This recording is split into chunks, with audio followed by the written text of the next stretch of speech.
From today on, Rachel was to give up all attempts to participate in the family business. She was the second child of Count Rosaltine, and he planned to give her a chance, but the thought was short-lived. The Count asked his first son Raymond about this plan, and the boy said that her sincerity was admirable, but nothing more. The thing is that it is difficult to succeed in the business of the empire, but in terms of export, it was difficult to avoid losses in this business. Rachel looked at the plans and noticed a waffle iron design and thought she should try to get her hands on that plan. The elder brother informed his sister that she had better leave further business matters and concentrate on her engagement. The father said that besides, regardless of everything, he had already sent a message to the imperial palace. The girl asked why. The Duke replied that because he insisted on her engagement to the crown prince, Rachel asked in horror to become engaged to him. Yes, he answered, because she wanted it so much. He had already given the letter to Chen, so now the crew was most likely already leaving. Then Rachel screamed excitedly that she had to look at him first and ran out of the office. She ran up to Chen, and the man asked the lady if something had happened, if she wanted to ask him to buy something for her. But then the girl snatched the letter about her engagement from his hands and tore it into pieces. And she said that they knew she was fickle. Rachel would protect them, because it was one of the roots who destroyed the family. The heroine's outlet is to read alone, leave the secondary characters alone. And this book completely absorbed her 2 days ago, a girl living only for her parents and younger brother. And although she managed to join a large international sales department, as far as she remembered, it all ended in death from overwork. She wanted to watch her younger brother graduate and die, but whatever it was, she didn't regret anything in that life. If it weren't for her obsession with baking, any baked goods would taste good. So after saving up money, she wanted to open her own bakery. Therefore, once she got used to this idea, she began to look forward to its implementation in this world. Any device could be created with magic. And the family she ended up in actually made a huge fortune from the production of similar devices and instruments. However, according to the original, this family was destroyed by the villain Rachel, and no matter what she did, it always failed. All this torments the heroine, who is bound to suffer, but since she remembers the original story very well, she could avoid the fall. And now no one will stop her and her bakery. That's how she got the idea to start baking. And so she simply took and tore up the letter regarding her engagement the father learned from his daughter. Rachel presented her first business plan to her father, and the Earl agreed with her, but he had a condition that if it failed, she would marry the heir of the Denev merchants. And the Denev's heir was Daniel. In the end, the girl was sure that nothing good would come of this. Although, as far as she knew, Daniel was politically neutral, there were dirty rumors about him and he had a pretty good family. He was one of the candidates for the role of the main male character, and probably the father cared about his daughter quite a lot. Even though she was clearly not outstanding, he still wanted to give her to the crown prince, but she still didn't want to marry under duress. She agreed to her father's conditions, and the count said that it would be good if everything worked out.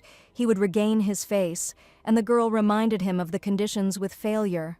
When asked where she wanted to open a bakery, Rachel proudly answered on 7th Street, next to the residence of the Duke of Hessen. The Count said with disappointment that this was an absolutely unprofitable place, and Ray could clearly see that there was not a drop of hope left in him.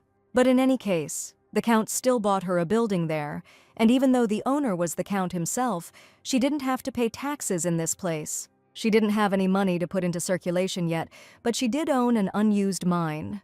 Martha's personal maid asked if she really intended to go out alone without any escort and in a maid's costume, but Rachel assured Martha that nothing would happen to her and asked if she would keep it a secret. Of course, the girl exclaimed cheerfully and asked the lady to trust her. Until she returned, she would do everything so that she would not be missed. The Countess was counting on her, but as usually happens, her attitude towards her could quickly change. Rachel relied on her more than anyone else, but it turned out that Martha was the ward of her older brother, Raymond. She informed the driver on behalf of Mrs. Rachel that she had a very important errand for her. The man sadly assumed that she was new and said that she would have many difficulties. Not everyone could cope with the role of a maid. She felt strange hearing these words about the Rachel who came before her, but thanks to this, they were ready to let her down without even knowing who she was. The driver asked where she was going, and Rachel, dressed as a maid and hiding her face with her hair, asked to be taken to Citron Square. In fact, she needed to go somewhere else, but the girl wanted this to reach Raymond's ears. And all because from now on she will stubbornly collect capital for her bakery. It's been half a year since the guy was in the capital, even though they visit the border with a defense detachment every year. But every time he comes back, it seems like too much time has passed, and he suggests returning to the palace. But suddenly Duke Cloudgessen jumped up from his seat and calmly galloped to the tree with an announcement about the opening of the bakery. He asked who would have thought of putting a notice on a street tree, and the assistant said she would check to see if the notice had been approved. But the Duke said that he had had enough, and the boy shuddered and thought that he must have been very angry. And he wanted to take this announcement down from the tree, but in an instant, he discovered that it was gone when the Duke himself put the announcement in his jacket. So the name of the man she was going to meet was the head of this bank, Robert Deneuve. Rachel said she needed to discuss something with him regarding investing. The girl said that if she wanted to meet with the director, she would first need to make an appointment with him and asked to come back next time. Well, of course, she wasn't going to let Rachel in. That wouldn't work. She didn't want to attract attention. But now she was lying on the floor. And at that very moment she began to be hysterical like a little child, that she had to meet him or his brother. The girl asked worriedly why she had bumped into this particular girl while she continued to scream. She called the guards and the guys lifted Rachel from the floor, grabbing her by the arms and indignantly asking what such a woman was doing here. But then the head of the Central Bank of Citron, Robert Deneuve, approached the noise and asked what was going on here. Having freed herself, Rachel greeted the director and said that she came here because she knew of a good project for investment. The guy shuddered at the words about the development of the imperial market of Aber, and Ray asked if he had a minute to talk in person. The guy looked at the girl with some distrust, frowning, narrowing his eyes and pursing his lips. Having agreed to the meeting, they went into the office, but the guy said that they didn't need tea. When the door closed behind him, Robert walked past Rachel, went to the table and lit a cigarette. But then Rachel said that he didn't need to create a special atmosphere. She knew that he hated the smell of tobacco. In surprise, the cigarette fell from his hands, and Robert asked him not to talk nonsense. Ray said that in fact he even held his breath. Daniel is the heir of the Deneuves. Like Robert from the Central Bank of Citron, they are twin brothers who keep their distance and do not cross paths with each other. However, the fact is that after Robert's death, his younger brother Daniel began to pretend to be Robert, playing both brothers at once. If you think about it, people like him clearly don't have 24 hours in a day. It's a pity for him because she also died from overwork. Daniel knew she had never met Robert, but she was clearly the kind of person who knew information that could be learned from personal communication. And then, taking off her hat and glasses, the girl decided to reveal her identity and called herself Rachel Roseltine from the Count's family.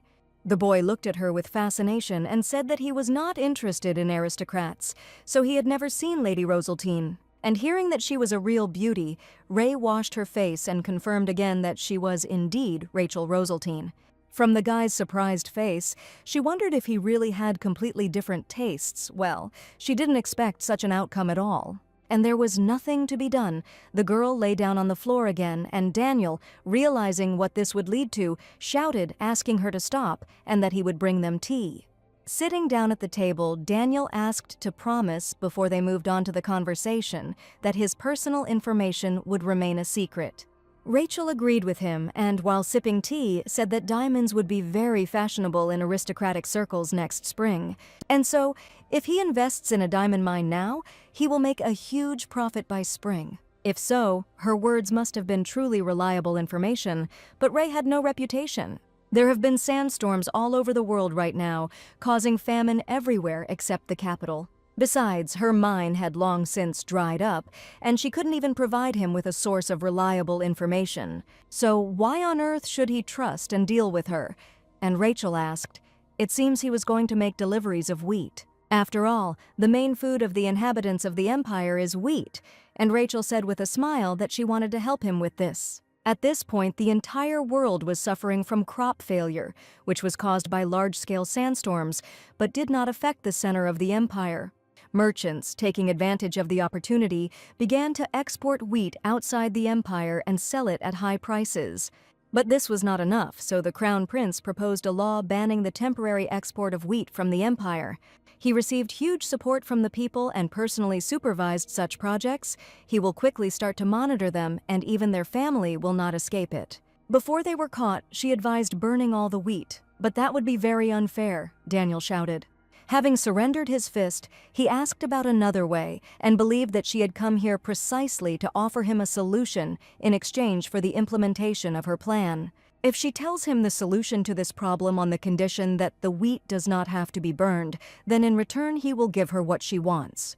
Rachel smiled sweetly and replied that it was good that their conversation was gaining momentum. She wanted him to open a bank account in the name of the bank director.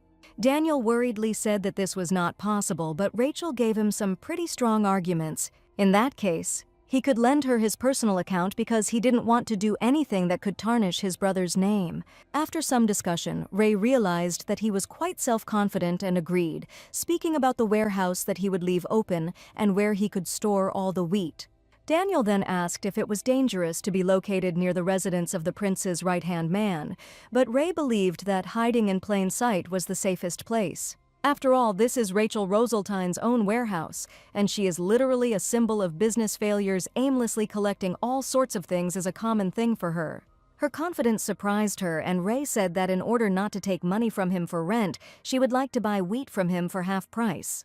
Daniel said she knew she would have to get rid of it somehow so he could sell it to her all at once. She should have said that she was going to donate some of it, because Daniel himself makes secret donations to the poor.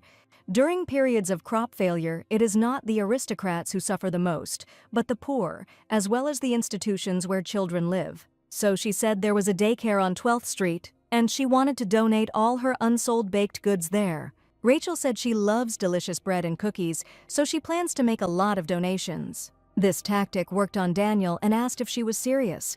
Ray confirmed, saying that it was all because of the reduced price ingredients.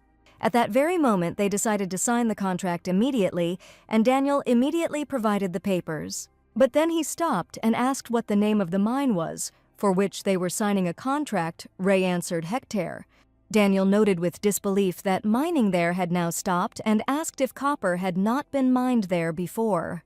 Ray replied that very soon someone under a false name would announce the presence of diamonds there and asked if he trusted her. Hearing this, Daniel exclaimed that he was ready to pay her any price, just let her tell him where she got such information from, and signed the document. In addition, from that moment on, Rachel asked him to export the mined diamonds only to the Aber Empire.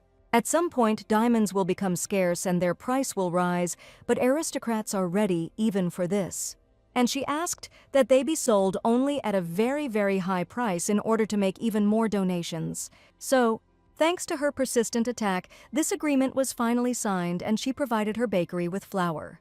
While polishing the room until it shone, Rachel complained about her aching lower back and thought about finishing. But still, she still had to bake the bread before sunset and prepare the necessary ingredients. Of course, they tasted different from those in her past life, so she would have to recreate the perfect recipe. You had to pour flour into a bowl, add yeast, sugar, and a pinch of salt. She will change the proportions in each bowl of dough and write down the characteristics of each and pour in the milk beaten with eggs. Once the mixture is mixed, you need to start kneading the full dough. Rachel was very happy. She would like to continue making bread in her bakery all her life. The first time her bread turned out bad, but her little brother still liked it and thought about it without her. But suddenly she remembered that her current one has a younger sister, the Countess, had several miscarriages after the birth of her brother, and then the woman who could not get over her grief decided to adopt a child, and she was Rachel Roseltine. But almost immediately after that, she finally had a successful birth and a healthy baby was born. And it was the appearance of this child that made Rachel a villain. She wanted to give her father the best bread, but now she was thinking about the youngest.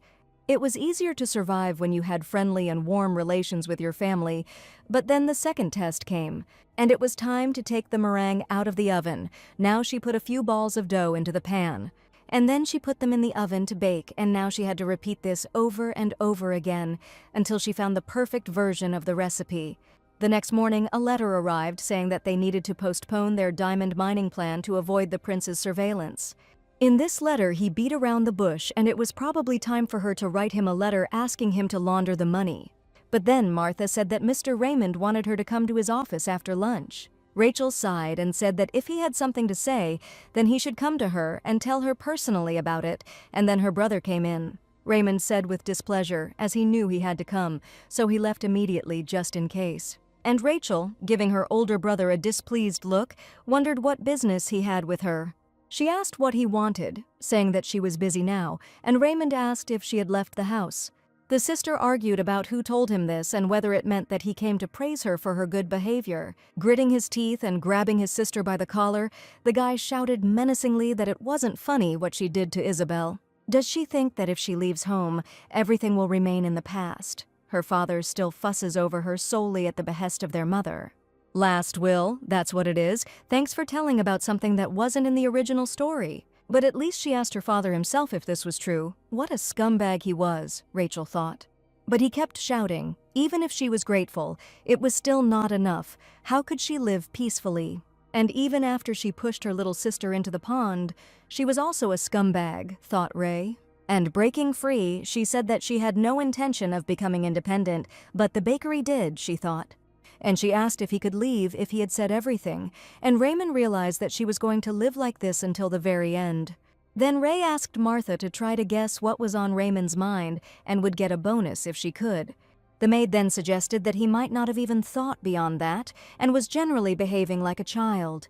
After giving Martha a couple of gold coins, Rachel asked if what Raymond had said was true. And after hesitating, Marta answered tensely that she never believed in rumors, although in the mansion it was spread as a real fact. This made things more difficult because she had no old memories of Rachel herself. In the original, it was because of Isabel that Rachel became a villain and overreacted to everything. She was sure that since she was still young, it wouldn't happen right now, but could it really be Isabel? Rachel came to visit her sister, and the doctor who was sitting with her said that Isabel still hadn't regained consciousness. After some thought, Rachel asked if he could step outside for a moment, saying he wanted to be alone with her. The man replied gloomily that Madame Isabel was not yet in a condition to eat, and he asked her to be respectful and not eat right there, but Rachel replied that she had no intention of eating it. She only wanted to give this bread to Isabel if she was conscious, and then the doctor came out suspiciously. Finally, the girl was left alone with her little sister and thought that she was like strawberry jam. When she met her, she felt something strange. Why did they have such a bad relationship? Did Ray even love this little girl? The girl asked Isabel to wake up because when she wakes up, her older sister will give her a lot of goodies. How about a slice of cake with fresh strawberries or soft bread with blueberry pieces and homemade cream cheese? It would also be good to eat wet tiramisu with a fork. She would probably have her mouth covered in cocoa afterwards. When she wakes up, she will definitely feed her plenty of baked goods, so she asked her to get better soon. The new batch of meringues had to cool down, only the cooled meringues were worth storing. After all, at the opening itself, you should only display what is sure to sell well. And before that, she will need to prepare a lot of different baked goods because she does not intend to miss a single customer. This was the only way she could quickly buy this building from her father, but suddenly she heard a child's voice calling her. Rachel turned around to see Isabel standing in front of her and asked what she was doing there. The little girl told her sister that she thought she was going to die and, grabbing her hand, thanked her. Ray asked what she was thanking her for, and the girl happily replied that she had saved her from falling into the pond. Ray asked why she thought that and suggested that she was probably confused from falling into the water. But the girl joyfully exclaimed that yesterday in her dream, she heard her voice and was convinced of everything. However, her words were completely different from the rumors that everyone was talking about, and she was wondering how she should respond to this. But first she had to feed her, and a jar of meringues said that she made them especially for her. Isabel happily thanked her sister and said that she would eat it with pleasure, and Ray asked to take another one. But then the older brother burst into the bakery and angrily asked Rachel what she was doing. Looking back at the screaming boy in the doorway, the girl wondered why he had come here again. He shouted with an irritated look, "How dare she just bring Isabel here and feed her something?" Rachel replied that she didn't even know that Isabel would come here and that she was feeding her meringue, which she had prepared herself. The girl leaned over and asked Isabel how it tasted, and the girl responded with admiration that it was very tasty. looking at her brother, Isabel enthusiastically said that the cookies Rachel gave her were the best in the world, and shouting that therefore he did not need to hate her so much, she asked if he understood her. Since she had acquired this body, she had not remembered anyone supporting her here, and it was Isabel who did it. The girl asked her brother Raymond what he was doing when she fell into the pond. She was very scared. Rachel took down that octopus monster with her whisk and also swatted a mansion-sized lizard with an oven sheet. And when she woke up, she fed her delicious bread, and Rachel realized that while she was sick, she had a dream. Either way, Isabel was here and she didn't give a damn what he was doing here. But does he really not believe the words of his beloved little sister at all? Ray asked with a smile. And Isabel got here by saying that she would give money to anyone who would tell her where to find her sister, and her servants brought her here. There was one day left before the bakery opened, and it seemed like she would definitely have to weed today. There were a few last-minute things she wanted to do. The bread dough was just rising in the oven. The wheat that Daniel prepared for export was processed into various types of flour, and this time she will make pumpkin muffins. If done well, it will become a dish that many people will like. The ingredients were sweet pumpkin, fine flour, butter, eggs, sugar, almond flour, and baking powder. First, you had to bake the pumpkin, cut part of it into half moons, and pick out the pulp from the rest. Then add the remaining ingredients and mix everything thoroughly to make pumpkin dough. Press the dough into round muffin tins lined with parchment paper. Place the sliced pumpkin on top and put it in the oven while the dough for soft bread rises. Here they would also add the remains of the pumpkin, and after she had weeded a little, the muffins were ready. After trying them, they turned out to be very juicy, which is why she added baked pumpkin instead of pumpkin flour. She thought about adding whipped cream, but suddenly realized that she had gotten carried away with working on the recipe and had made too much. What can she do? Now she has to bake bread. But if you look at it this way, she should have made donations. So, while tying my apron, I decided to bake some more, hoping that the kids would like it. The lady happily met Rachel and introduced herself as Katerina, the director of the Stabilo shelter. She was pleased to see her happy smile, and Ray hoped that in the future she would be just as happy to see her. The director thanked them for donating excess baked goods, and the girl told them that she was preparing for the opening. Rachel asked if she could do one favor. Could she taste the baked goods she had given her? She was very interested in her honest opinion, and Katerina happily agreed to it. The children pounced on the gifted treats with delight and said in admiration that they would eat only this.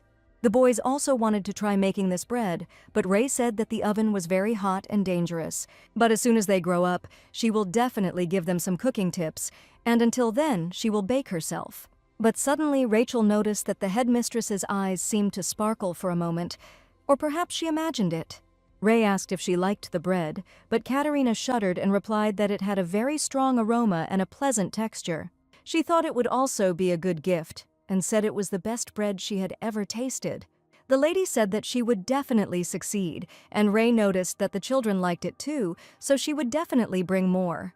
But it was already time for her to go back, and Katerina waved and wished her a good journey. This means that on the first day of opening, such bread simply could not fail to sell, because everyone who tried it praised it highly. Be that as it may, Rachel thought it would be worth showing her dear headmistress what money tasted like. From the moment she opened in the morning, Rachel was bombarded with questions from customers asking if they had any good morning bread. Customers have been asking about ordering large quantities in advance and about the cooking time for the muffins. Rachel responded to all of them, saying that the brisk morning bread was on the second shelf and offering to help with the calculation. The pre-order system was still in the works, with soft bread arriving in the morning and muffins arriving by lunchtime. Everything went even too well. Soon the shelves were empty, and Ray, collecting money, thought about decorating the second floor in the future. But suddenly her stomach began to rumble, and she realized that she should eat first. Today she especially wanted a mint chocolate chip cookie. But then Rachel thought about the fact that today she had just been thinking about taking something to Isabel. But what if she doesn't like mint chocolate?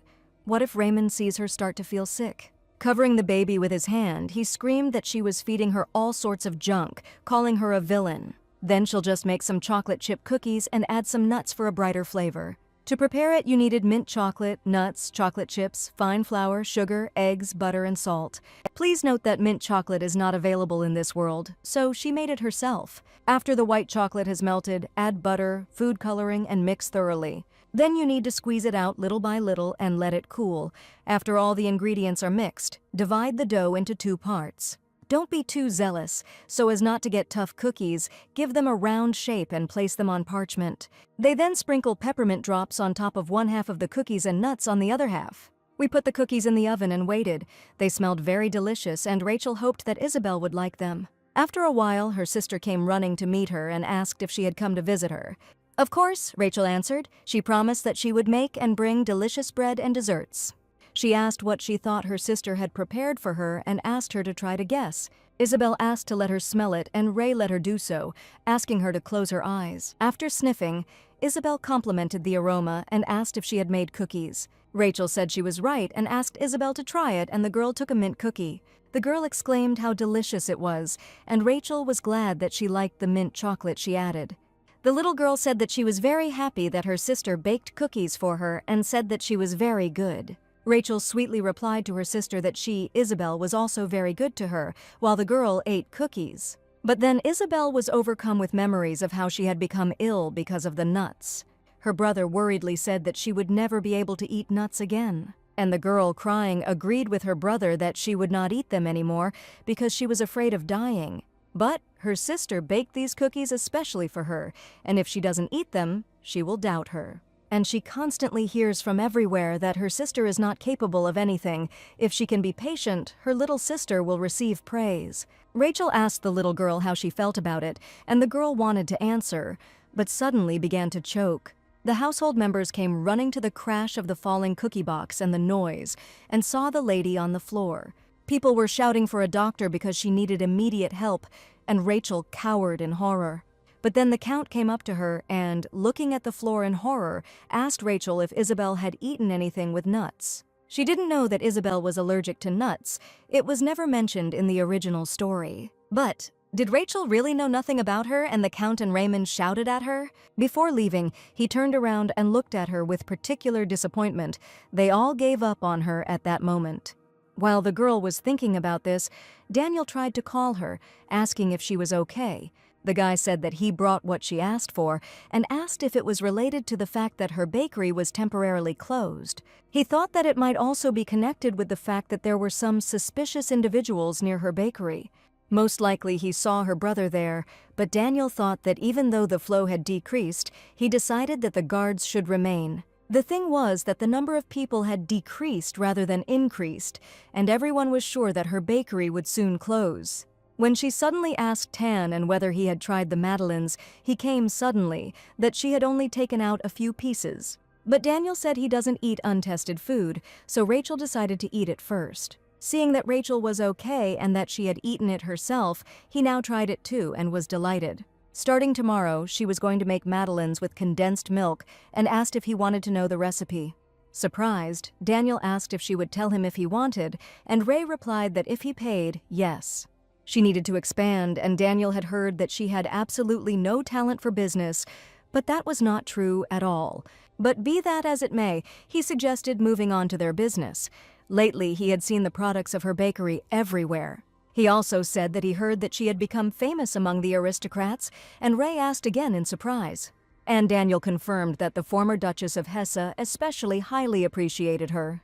He asked if she could be connected to her in some way, but Rachel had absolutely no connection to her. If she could meet her, she would do it faster than anyone else, building relationships with the best bread consumer and VIP clients. It was suspicious then. It would be better to remain extremely calm because perhaps the Duke was watching them. At the end of the conversation and after eating everything, Daniel also promised to support her in opening new stores. Rachel replied that she always preferred the better deal, but things seemed to be going well for them. Daniel agreed, but now had to take care of his personal business, which he needed to complete by dawn.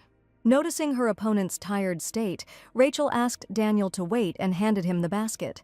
The girl asked to take this with her, saying, "Work is work, but I also need to take care of myself. That's why I asked the guy to eat later." Without skipping meals, Daniel's cheeks turned red.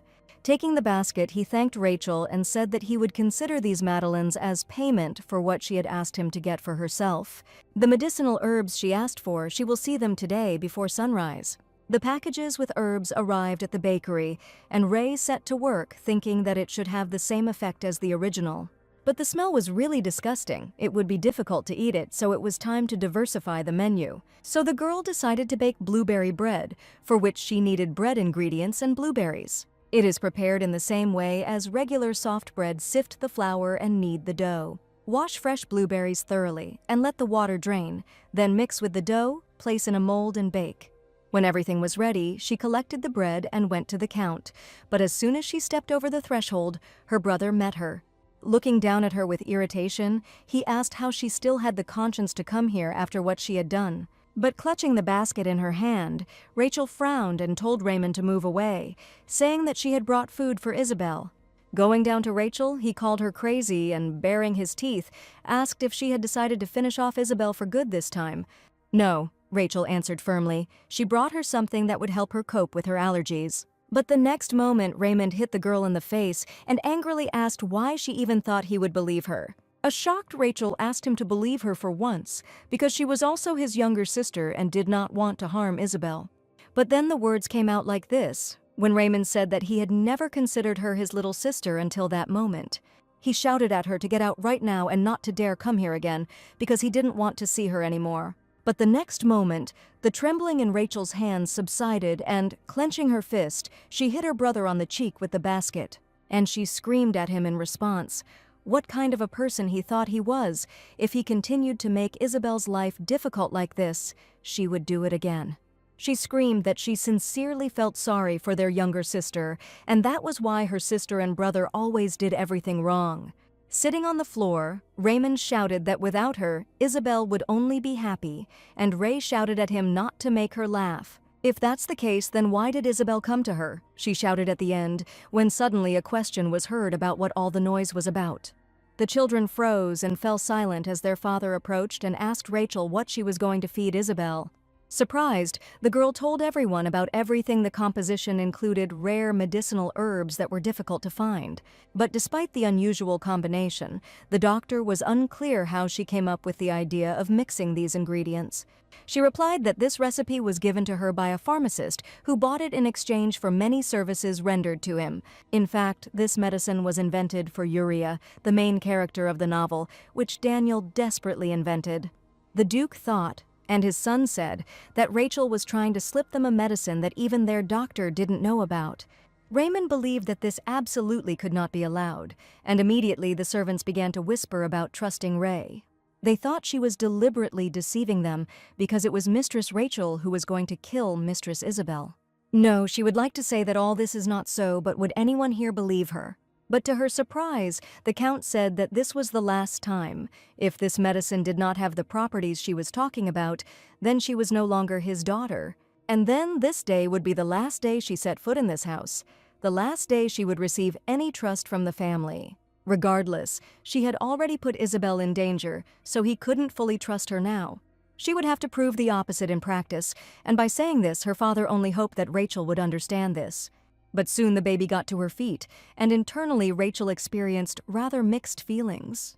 But as she carefully poured medicine for her sister, she understood that this day had definitely been long and difficult.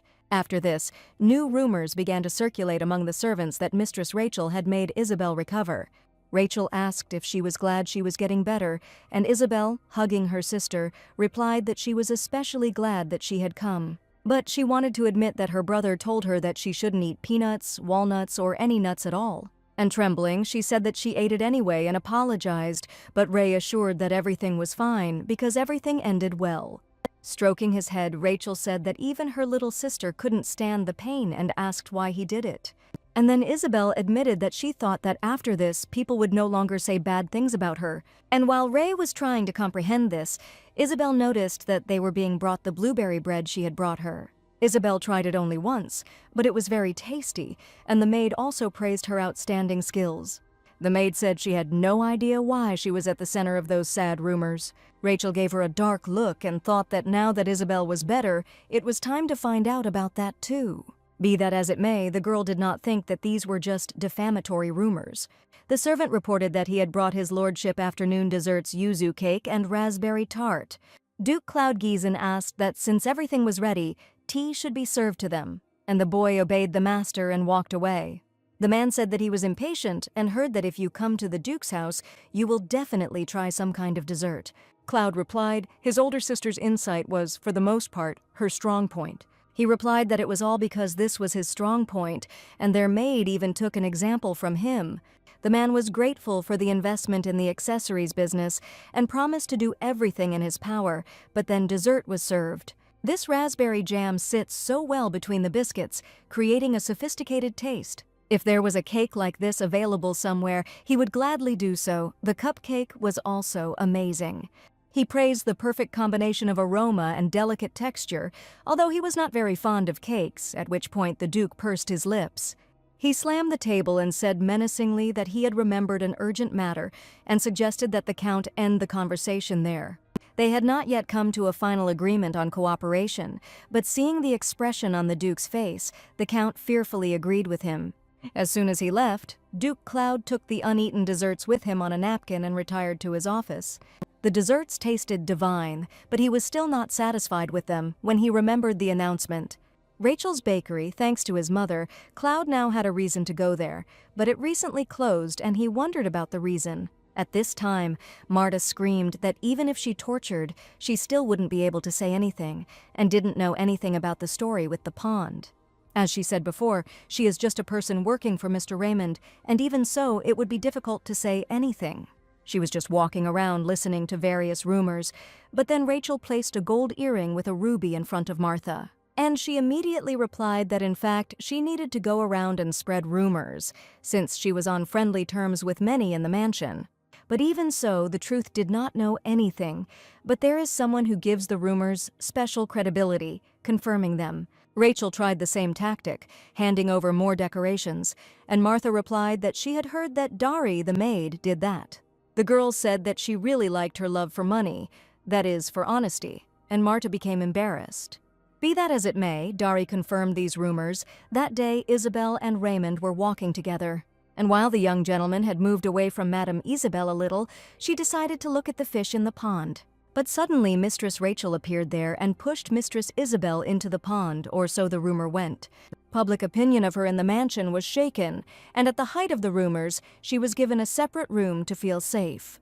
She still uses the room. Then Marta told the lady the truth, and she called Dari for a conversation. Dari asked what brought her to such an inappropriate place. Rachel replied that she just wanted to ask about what happened at the pond. Marta was curious how much money she also received, and Dari asked how she dared to say such a thing in front of the lady. How dare she say such a thing, Rachel asked, saying that she knew she was the one lying to everyone. Dari grinned and asked the lady how she could say such a thing, since she had seen everything with her own eyes. She asked whether she accused the witness of what happened of slander, and how disappointed the other gentlemen were in her. Not only is she an adopted daughter, but she is also the mistress of this servant, and she allows herself to be criticized so brazenly. But then Martha said that she heard that, although she was in the garden, she was quite far from the pond. Dari asked if she had seen her in the garden. Martha had not seen her personally, but that day the head maid was urgently looking for a porter boy. It turned out that some man had come to talk to the Count about business, and the boy said that he had seen her with a guest in the garden. It might have been one of the domestic servants, but whatever the case, everything proved that Mistress Rachel could not have done this. The boy thought that he might have been mistaken, but he could always ask the Count to contact that guest and find out everything. Dari was trembling. And Ray proudly declared that she would give her a chance to avoid being banished from the mansion, and asked who asked her to tell this false story. Mrs. Rachel is not Madame's biological daughter and told Madame all of this only before her death. The servants did not understand why they should call this girl mistress, and were worried that this commoner would do something to Isabel. They thought that Madame was also worried about this, which is why she told them so late they remembered that the Marchioness Sylvia remained at Madame's bedside. It seemed as if she wanted to ask a close friend for a favor, probably to ensure that the commoner did not harm Madame Isabel. In the Count's residence of Roseltane there lives a commoner who is no different from them. This is unacceptable. He lives in luxury, doing everything by force. It's arbitrariness. At that moment, Rachel came to correct the report. The man asked, so she thinks that part of the report needs to be corrected, but where did she hear these false rumors in the first place? Rachel asked if there was anything that needed to be fixed. Maybe they should ask Dari about it. There were definitely things that needed to be changed. For example, there was no clause that talked about making a secret deal. However, here Dari turned to Ms. Rachel and said that the fact is that it was all a lie. Bowing, she said that in fact she was not at the scene of the incident and apologized to the lady. Frowning, Rachel thanked Dari for finally deciding to tell the truth. So she asked her to tell about the one who asked her to lie about everything, but then the man called out to the lady. In response, the girl screamed at him and asked if it was really so terrible that she was only an adopted daughter. They knew everything. She became a member of the Rosaltine family, although her true origins remained unknown. She screamed that she had become an eyesore for the servants. Her voice trembled. She had heard what they said behind her back more than once. Not once, not even twice, but then the door opened and Rachel turned around and said that until that moment, she hadn't thought that she should worry about this. And yes, it's true, in this family she is only an adopted daughter. She said this as if addressing Raymond. Marta brought him at Ray's request, but it was impossible to ignore the fact that a misunderstanding had occurred due to false rumors. When Raymond asked if she had simply bribed the maid, Rachel was simply taken aback by his statement. He started to walk forward, but then Isabel blocked Rachel's path and shouted that her sister had tried to catch her when she slipped. It was no one's fault that this happened, Isabel always said that, but for some reason no one ever believed her. No matter how kind a person he is, he can't let this go unpunished. She will take advantage of the opportunity and get the truth.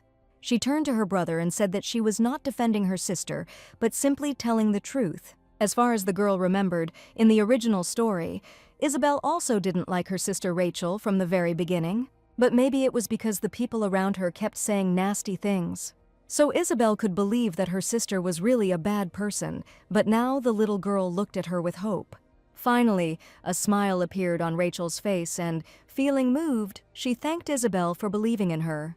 Count Rosaltine sat at his desk in the study and, sighing heavily, asked where the butler was now. The servant replied that since nothing was yet known for certain regarding that matter, he was temporarily locked in the room. He received a report, and it said that some maid, presumably Dari, was seen in a different place, not near the pond. So Rachel had been set up after all, the Count said. He couldn't believe that something like this had happened right in their home. The servant, in an apology, wanted to remind him that if this matter were to be made public outside the mansion, their reputation would be shaken. He could only punish the butler accordingly, but over time the lady's name would naturally be cleared anyway. The Count reflected on this while recalling his walk through the mansion when he suddenly met the doctor. Then, noticing the bread from Isabel's room in his hands, he asked where he was taking it. The man said that Miss Rachel had brought it, and he wasn't sure if it was safe, so he decided to throw it away. The Count took the tray from him, saying that he would do everything himself, and went to his daughter's room, where he also found Rachel. The girl woke up her little sister and said that when she woke up, her little sister would bake a lot of delicious bread for her. Then, looking at the bread, he tried it and realized that it was delicious, so now he said that they would conduct an investigation again. Isabel said it was an accident, but there was someone who set Rachel up.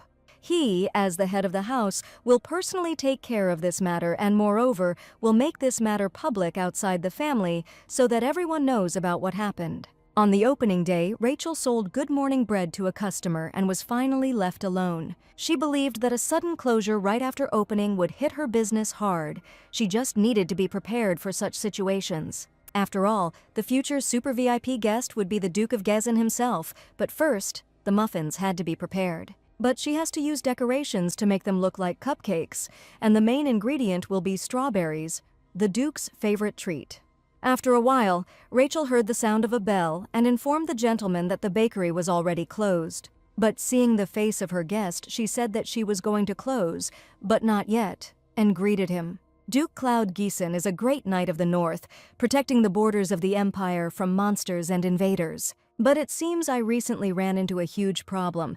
People were asking why it wouldn't be possible to transfer it. Didn't the Duke accept only edible gifts? They answered that the Duke was very grateful to them for this generous gift. But unfortunately, his master no longer has any interest in desserts, he answered reservedly. He heard this from the previous butler. All this time he accepted them because he couldn't help but take them, since they were still food. And he is very sorry, he just wants to do everything in his power for the convenience of the master, and the man understood everything. The Duke really did have an amazing butler, but Cloud himself was not at all happy about it. His emergency aid, no savings for desserts. Since then, he has never recharged with sweets.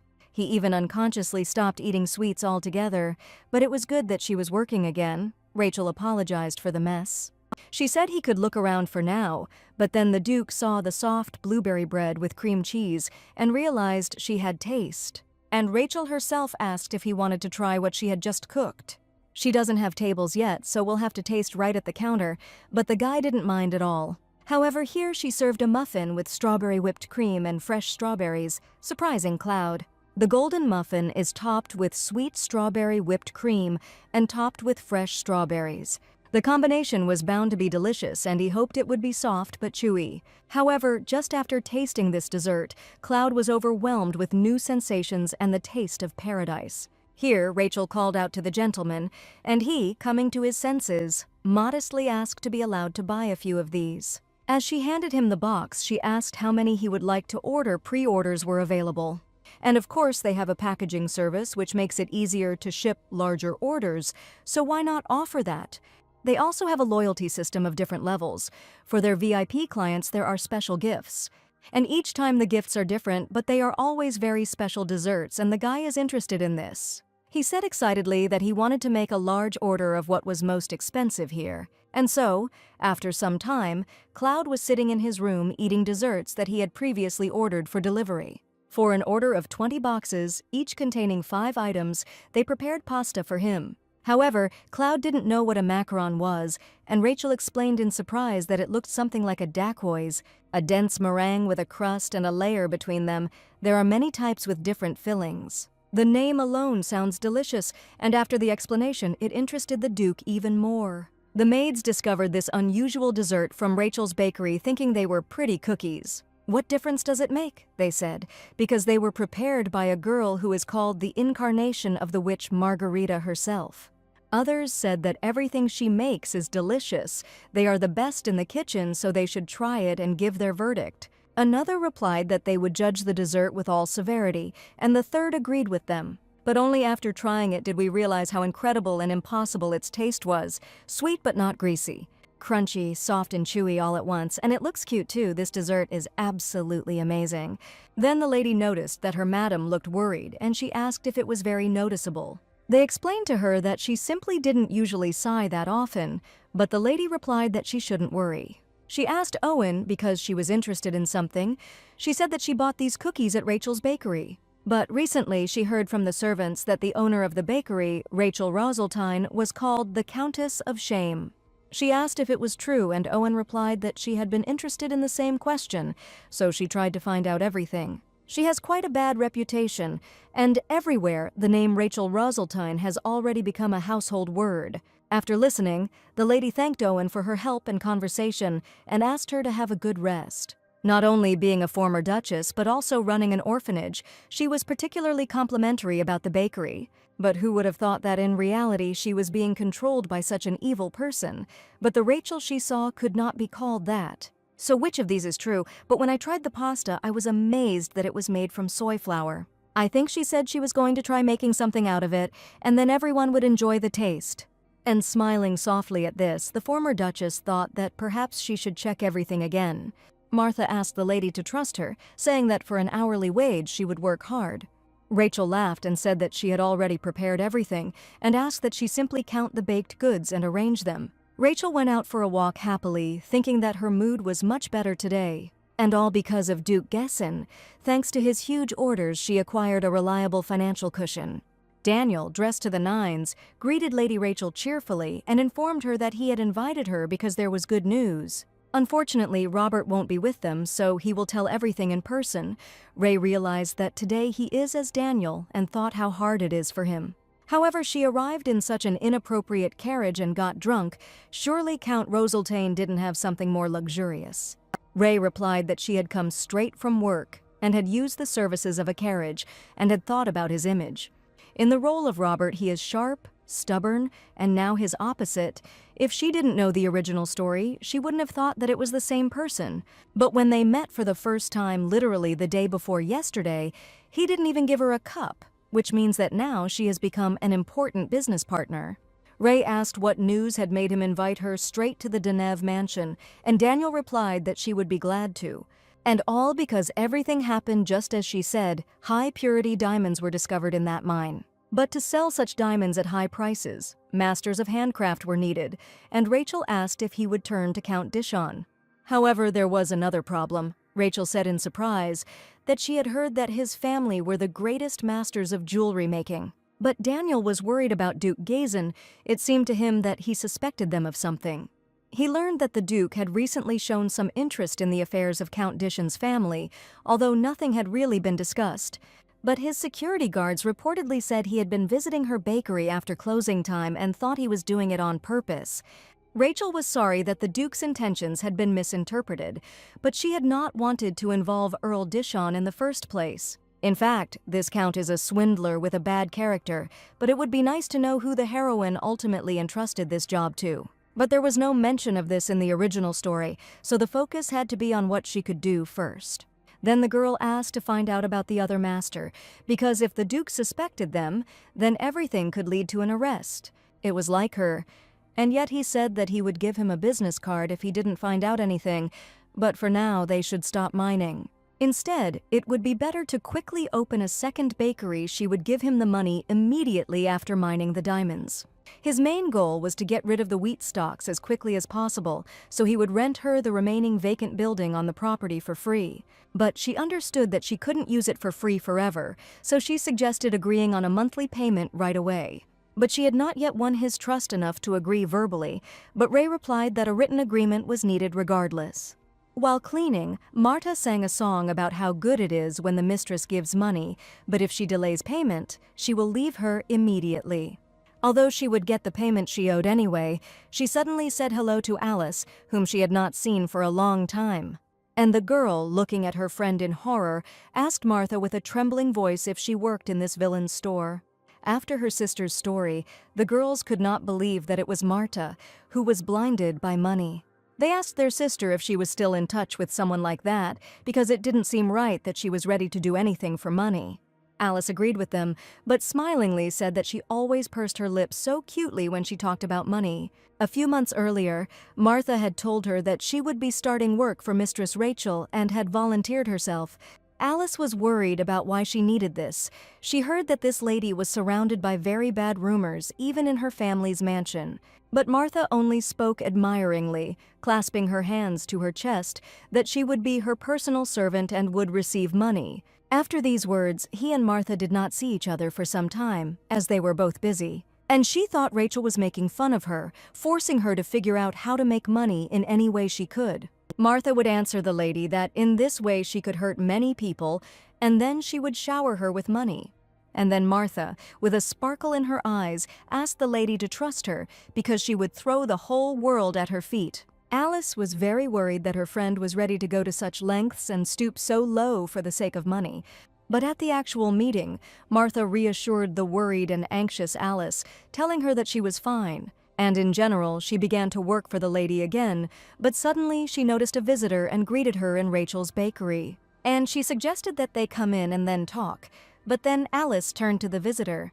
For some reason, she had the feeling that she knew this woman. Maybe it seemed so, but the director of the orphanage was standing on the threshold. It turned out that her mistress was not bad at all, and it even turned out that the whole thing was inflated by the butler of her house himself. He bribed the maid and brought various charges against the lady, and was always proud of the fact that his family had served the aristocracy for generations. And apparently it really bothered him that he was forced to serve their adopted daughter. A commoner, Alice asked how the Count had allowed this to happen. Martha replied that he ignored everything. Young Mr. Roseltane could not stand to see his mistress. The former Duchess observed and overheard all the other rumors and their refutations in dialogue. But then a visitor entered the bakery with a clang, and Marta greeted the guest kindly. But then Alice thought about the clients who had just come in. She felt like she had seen them somewhere. But then the young man accidentally touched the lady and wanted to apologize, but when she wanted to answer, they suddenly froze, recognizing each other. However, they seemed too suspicious to Martha and she became tense, watching the customers. The girl was worried that she had just witnessed some illegal transactions. She remembered Rachel telling her that if a suspicious client came in, she would leave through the back door. She knows that there is a warehouse behind, and all she needs to do is go out and call the security guards who are standing there. Taking Alice's hands, she leaned closer and asked her friend to watch the counter for a while. And she would step away for a while and asked her to do some packing for now, and Marta ran away. Alice thought she must have gone to the toilet quickly and then looked at the sample packaging on the table. And if these suspicious people talk to her while she is gone, what should she do? Alice worried. But suddenly she shuddered at the ringing of the bell and became worried that another suspicious person had arrived. But then she was delighted to see a cute rabbit-like girl come in and greet her at Rachel's bakery. Rachel said it was packaged perfectly and Alice thanked her, asking if she was looking for something specific. But the owner of the establishment only sweetly replied that she was not looking and headed to the second floor of the establishment. Watching her, Alice was worried whether customers could go in there, but then Martha appeared with the guards. Pointing to the customers, she called them suspicious types, but she was not sure, but it seemed that they came to harm the lady. The next moment, Cloud ran away and Martha screamed why he was running away. Now he was really suspicious. And the Duchess told the guard that she had come in the role of the director of the orphanage and explained the situation to him. And Alice herself, watching this mess in horror, wondered what kind of things were happening in this bakery. On the street, Marta lost her guard and asked where these strange guys were, indignantly saying that she would give them a good beating later. Having decided to go inside, she happily turned to Alice and asked if she had already packed all the boxes. The girl nodded. But since she copes with everything, Marta decided to leave the store to her and go to bed herself and praised her. After a while, Alice, while cleaning the bakery, asked Martha about the stories they had talked about. She asked if this meant that all the rumors about her mistress were just false. Martha thought they were rather dubious, because even those maids who allegedly witnessed her atrocities often said contradictory things. And then, if you think about it, even before the opening of this bakery, she never behaved badly in front of it. And when she allegedly pushed Madame Isabel, she wanted to exclaim at last, but this too turned out to be a false accusation. So what happens in the end? Mrs. Rachel did not commit any evil deeds, but only became a victim of vile rumors about herself. She also previously believed only what Chen and Raymond said, so she was sure that the lady was evil and vicious. And she is also very skillful with money. Rachel, listening to this, thought that ultimately the best way to win Martha's heart is money. But suddenly she finally noticed a guest in the hall and wondered in surprise if it was Katerina. But then the lady asked to pay her bill and order more bread, and Marta replied that she would help her. The former Duchess wanted to order everything and asked if she could buy all the bread that was currently in the store, and she would like them to deliver all this to the orphanage that is located nearby. And then Marta animatedly replied that she would do everything and, thanking the lady, ran away saying that she would immediately prepare everything. Alice thought she liked the bread from the bakery very much, and the lady replied that she did and that she knew the owner well. She asked if they had sold blueberry bread yesterday, but Martha replied that the lady had been busy with pasta, so it had not sold. "That's how it is," she asked, and told them that yesterday Mrs. Rachel had donated blueberry bread to their shelter. If this is true, then did the lady bake this bread specifically to donate to the shelter? And the lady confirmed this. As far as she understood, Mrs. Rachel never donated leftover bread, but always sent them fresh bread, a truly kind person. And then the Duchess apologized because she had involuntarily overheard their recent conversation. Martha said that she had everything ready for delivery, and the lady thanked the young lady, and Alice thought that she was a good person. But then Rachel came down to her, and Alice apologized to the lady and reported that literally all the bread had just been sold out. But then the girl said that she heard that her name was Alice and told her that she was the owner of this place, Rachel. Alice said she didn't know it, but it was an honor for her. Rachel said she wasn't that important and asked not to overdo it.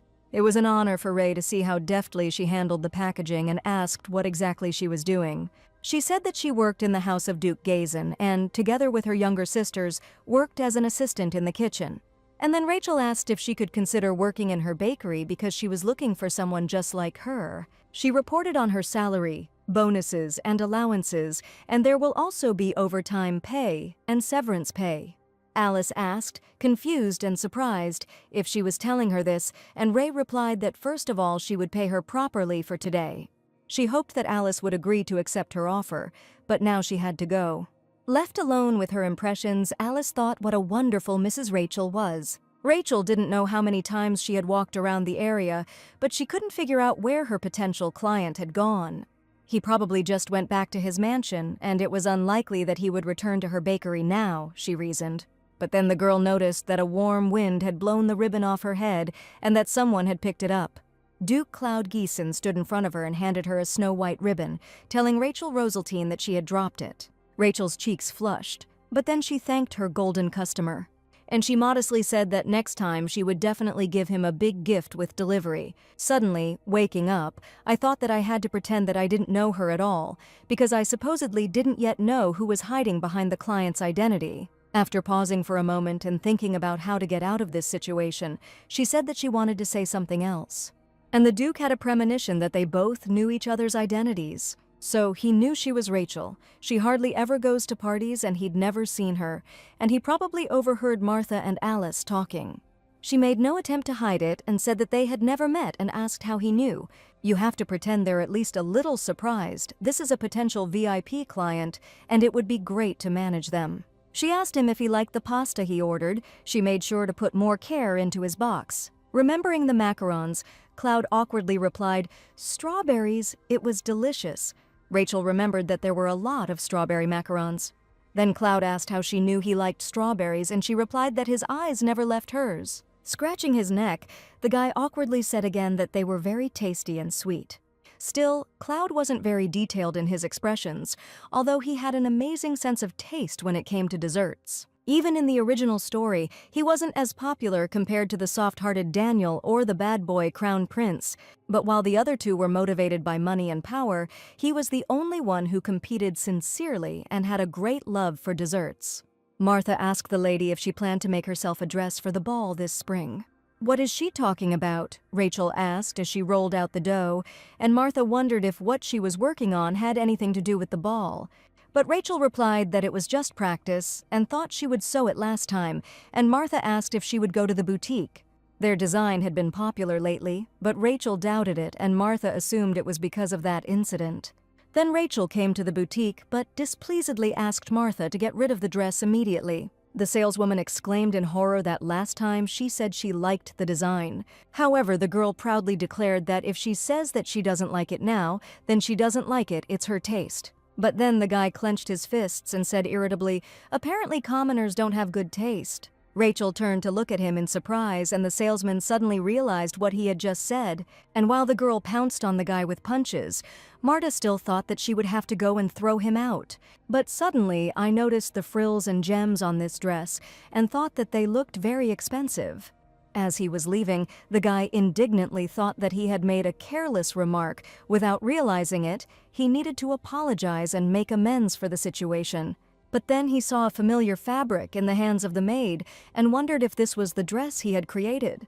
He excitedly asked who had told her to carry it, and Martha sweetly replied that Miss Rachel had told her to throw it away. After that, the tailor shouted that he would not forgive Rachel Roseltine, Martha told her sweetly. But then Rachel thought hard. Wasn't Martha the instigator, but what's done is done.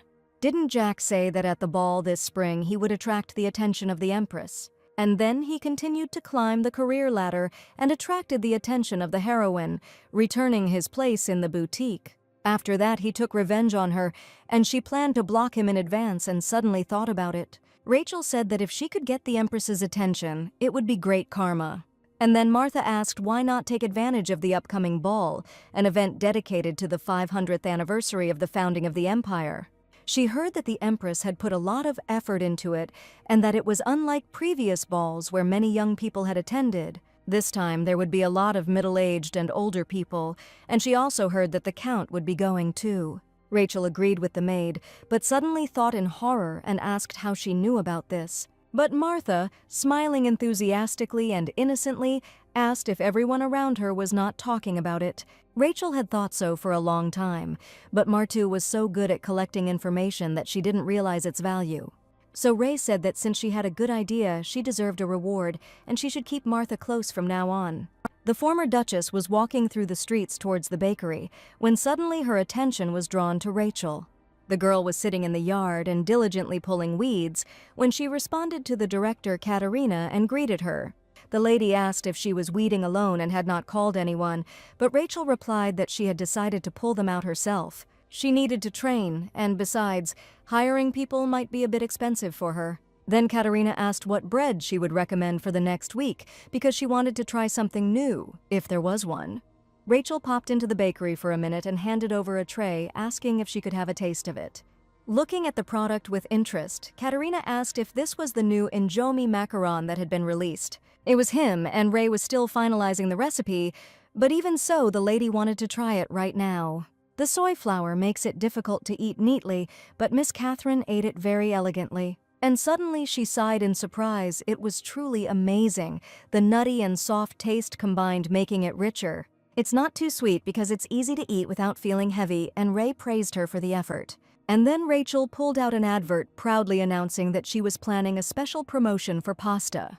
Katerina asked if pasta wasn't already popular among different age groups. It's true, but because the powder crumbles, it's hard to eat, and maybe their individual recognition isn't as high as she thought. So she's been tweaking them a bit, her goal being to become so famous that she'll one day get an offer to host a big event. So that means she strives for fame, the director asked with a gasp, and said that she would support her and that she would definitely succeed. First, you had to make the meringue, then sift the powder and mix it in the right amount. After this, place in a pastry bag and pipe little by little, bake while monitoring the temperature. Now make the cream by adding boiled syrup, put it on the meringue, and finally sprinkle with soy powder. Turn each one over many times and you will have countless pasta, and the pasta maker is ready. It was strange. No matter how much they cooked, she never thought it would be such a success. Here Gray asked the boss if she was okay, saying that he had washed all the pots in the yard. Rachel said that was enough work for today and thanked him and gave him some pasta as a reward. Gray happily gobbled it up, and Rachel thought that he was part of their team and really loved bread. Then another security guard walked into the bakery, speaking loudly, and asked Miss Rachel if she was okay and if she was sick. He seemed to be shouting that she looked even more exhausted than usual, but the girl said in surprise that she had simply gotten a lot of powder on her. Right, he asked. He didn't really understand this and wanted to report that he noticed suspicious individuals nearby. When asked by the boss, he replied that they were looking for something called injomi, a very suspicious word. At this point, Rachel angrily yelled at him, saying that it was the name of a dessert coated in soy powder. They were customers, so Rachel asked him not to drive them away, but just to try it himself, but he refused. But then Ray, having made sure that Mr. Hand was not allergic, immediately shoved the macaroni into his mouth. And after trying it, he said that this taste was worth paying for properly, and that he had to protect Injomi, that is, the boss's store. He said he would help with the cleaning first, and although it wasn't necessary to go that far, Ray thought it was better to leave it that way. But Martha also came to them and told the lady that a letter had arrived from the palace. It looked like an invitation to a spring ball, and Rachel asked why it had come to a bakery and not the Earl's mansion. But then Martha explained that the letter was addressed to Rachel's bakery and not directly to the young lady. The letter stated that they would like to discuss the Injomi macarons from her bakery and asked that they be in touch. After reading this, Rachel was surprised to think that this was really an offer to supply to the Imperial Palace. Upon learning that the boss had been offered a contract, Hand loudly asked if they were hiring a chef directly for the royal family. Martha yelled at him to be quiet and told Miss that she had hit the nail on the head. They would probably have to close the store for a while. And they may have to hire some temporary help in the kitchen. Obviously, this was a planned event, but she didn't expect the results to come as quickly as they did, since she has no connections in the palace.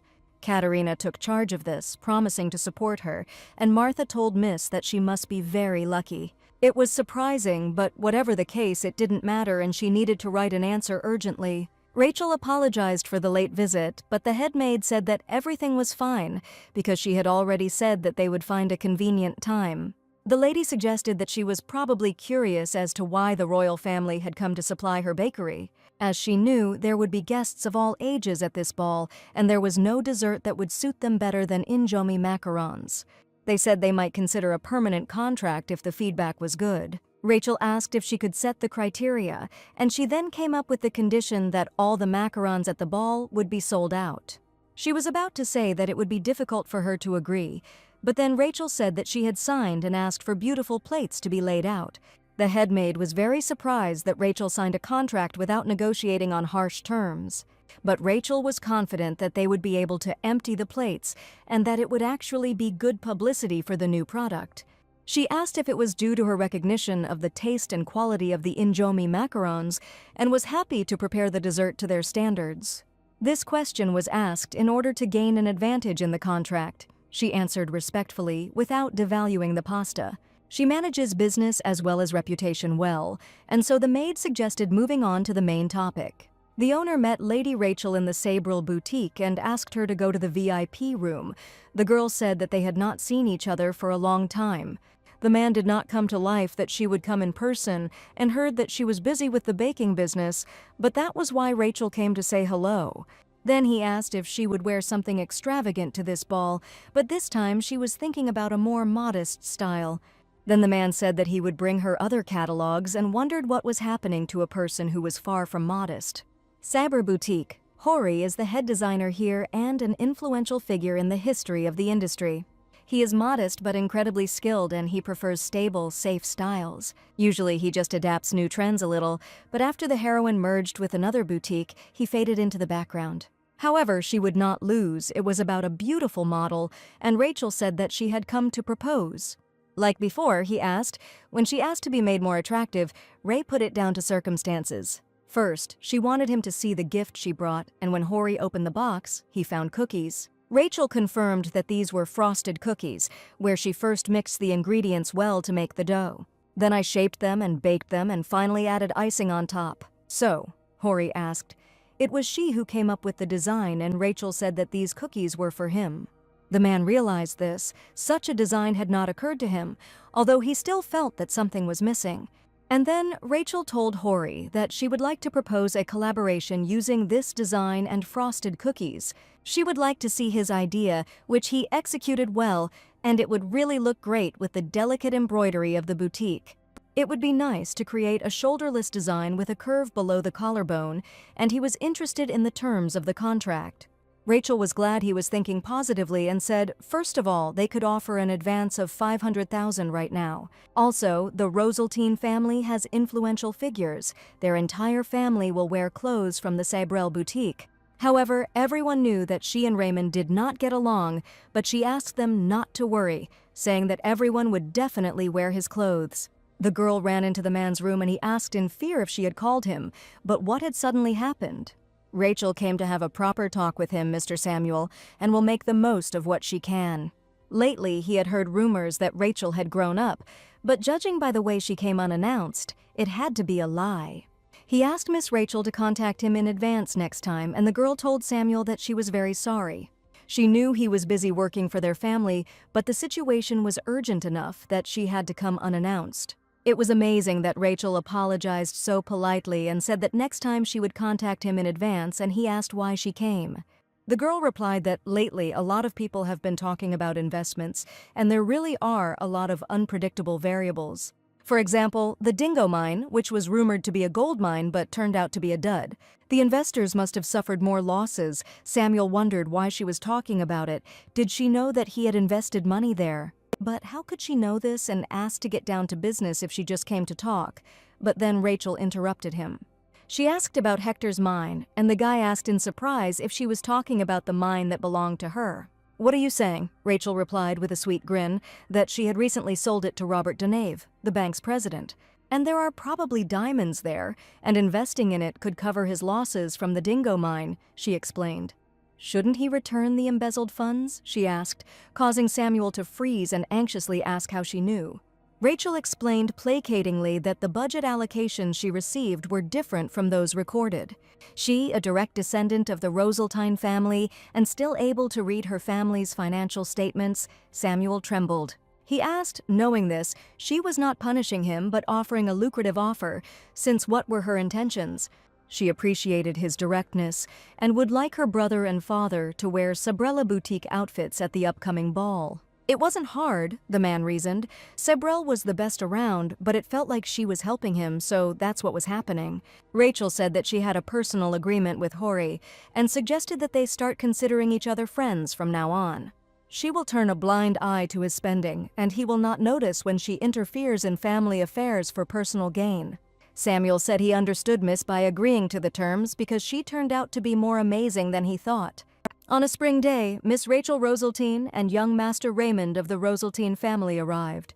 People in the area were amazed that the Viscount of the Roseltine family and this lady, who were constantly quarreling, suddenly went out together. This beautiful dress uses saber embroidery, and the translucent material is not at all vulgar but complements perfectly. The Viscount's outfit is definitely from there too, and they say that Miss Roseltine was a terrible villain, but that's an exaggeration.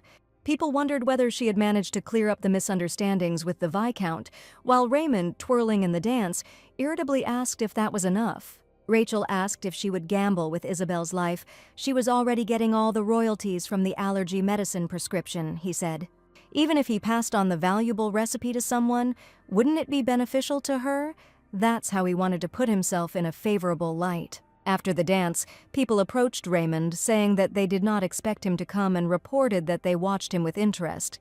It's good that they naturally moved away from each other. The dress should have made enough of an impression. Lace embellishments on sleeves are trending now, and now everyone will feel that the trend is changing. But now she had a more important market research to do. It was pasta. But suddenly she heard about Daniv's arrival. Here he arrived as Robert, usually a refined Robert who does not attend social events, unlike his brother Daniel. After their eyes met, Daniel walked towards Rachel, but then she froze, seeing a familiar figure behind him. The arrival of Duke Gezin was announced, which greatly surprised Rachel, since according to the original, he usually does not attend banquets. It's weird. In the original, the two only appeared together when the main character showed up and she had to leave before something else happened. But then Robert called out to Milady and asked if he could invite her to a second dance. The girl agreed to dance and thought that since he came right up to her, it meant he had something to tell her. The Count asked his daughter to bring young Master Daniv, but she would do this after she had finished her own business. Ray asked if he had anything to say, and Robert said that he didn't want to miss out on the opportunity to be her second dance partner. They are business partners after all, but Rachel thought her business partner was Daniel, so why did he come as Robert? The guy replied that it was better for the reputation of Rachel's bakery to have the support of both, and Rachel thought that made sense. She already thought that something serious had happened, and Daniel, smiling, said embarrassedly that he still had something to tell her. After everything about Rachel and the diamond mine was decided, the diamonds are mined and bring in a lot of profit. Now they can freely plan their further actions, but Robert, on the contrary, has more things to do. All because of the midges that were attracted to the bakery, even the Emperor, who often stuttered about Robert, became frivolous. He was forced to attend the spring banquet, but given how much interest the Emperor pays on the loan every month, he became careless. He needed to show himself, but suddenly his attention was drawn to the figure of Rachel, who no one had invited to the second dance. God, how he felt sorry for her. How could this be? She was dressed so beautifully. What hadn't she heard here? It would be better if they all watched themselves. But then, noticing the banquet table, her face lit up and the problems instantly evaporated. "Yes, she is," he said. His face closed when they finished checking the invitation and then smilingly walked away. Daniel thought that, unlike other people around him, she genuinely cared about him and he wanted to dance with her. Even if it was reckless, he didn't want others to make fun of her, he thought as he continued to lead the dance. But if something goes wrong and he can't suddenly confess, then how can he explain his behavior? Daniel was getting uncomfortable, and Rachel asked him if he, Robert, thought it was weird. She said that even Duke Gessin, who never goes to banquets, came, and he came too. The girl asked if he had come to convey something to the Crown Prince. The Duke was very close to him. But as Rachel continued to dance with Daniel, she couldn't stop thinking about how Cloud kept looking at her. After that, she noticed him pursing his lips as he walked away and quickly said goodbye to Daniel, thanking him for the dance. She wanted to run after the Duke and talk to him, but then the arrival of the luminary of the Tian Empire was announced. They asked to greet His Majesty the Emperor and Her Majesty the Empress, as well as the Crown Prince. Bowing, Rachel thought that now the main character of the original story is the person Rachel likes, and the one who destroyed the Rosaltine family would not see him for the same amount of time, but then she realized that she had lost sight of Cloud. This won't work, she thought, looking back. If the Crown Prince is informed about this, the bakery will be in big trouble. Coming out into the yard, Ray said how beautifully the light shone, that she wished her bakery had such lanterns, but it would cost a pretty penny. She wanted to continue cooperation with potential VIP clients, if only he would come to the banquet not for the sake of the prince. The cool wind made Rachel sneeze. She had been walking for so long and hadn't seen Duke Cloud. But suddenly a blanket was thrown over her, and Rachel looked up to see the Duke standing in front of her, who asked what she was doing there. It seemed to him that she could not stand the cold, so why was she dressed so lightly? And it seemed that she was completely fearless. The days are cold now, so she should dress warmly, even if it is the Imperial Palace. It is dangerous to go far. He was so worried, and now she knew that Cloud's words had to be taken differently, thanking him for the cape. She was very happy to meet him and actually had something to say. Cloud winced, but understood what she was talking about. The girl wanted to tell about the flour in the bakery, but then the Duke asked her at the same time that she keep it a secret. "What?" she asked in surprise, and suddenly realizing, answered that she would, of course, keep it a secret. "Okay," the guy answered her. He revealed his secret to Rachel. As it turned out, he hadn't heard anything about flour. On the contrary, he was worried and afraid that people would find out that he loved sweet bakery desserts.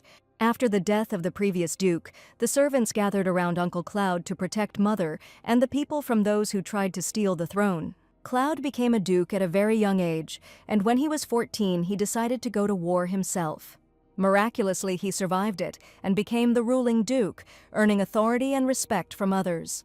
The desire to become perfect, the sense of responsibility that he put on himself, the main character understood Cloud's feelings.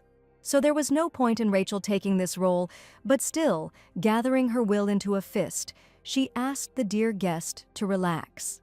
She promised that she would keep her promise, because in the business world, there was nothing more important than them, and she couldn't just leave Cloud.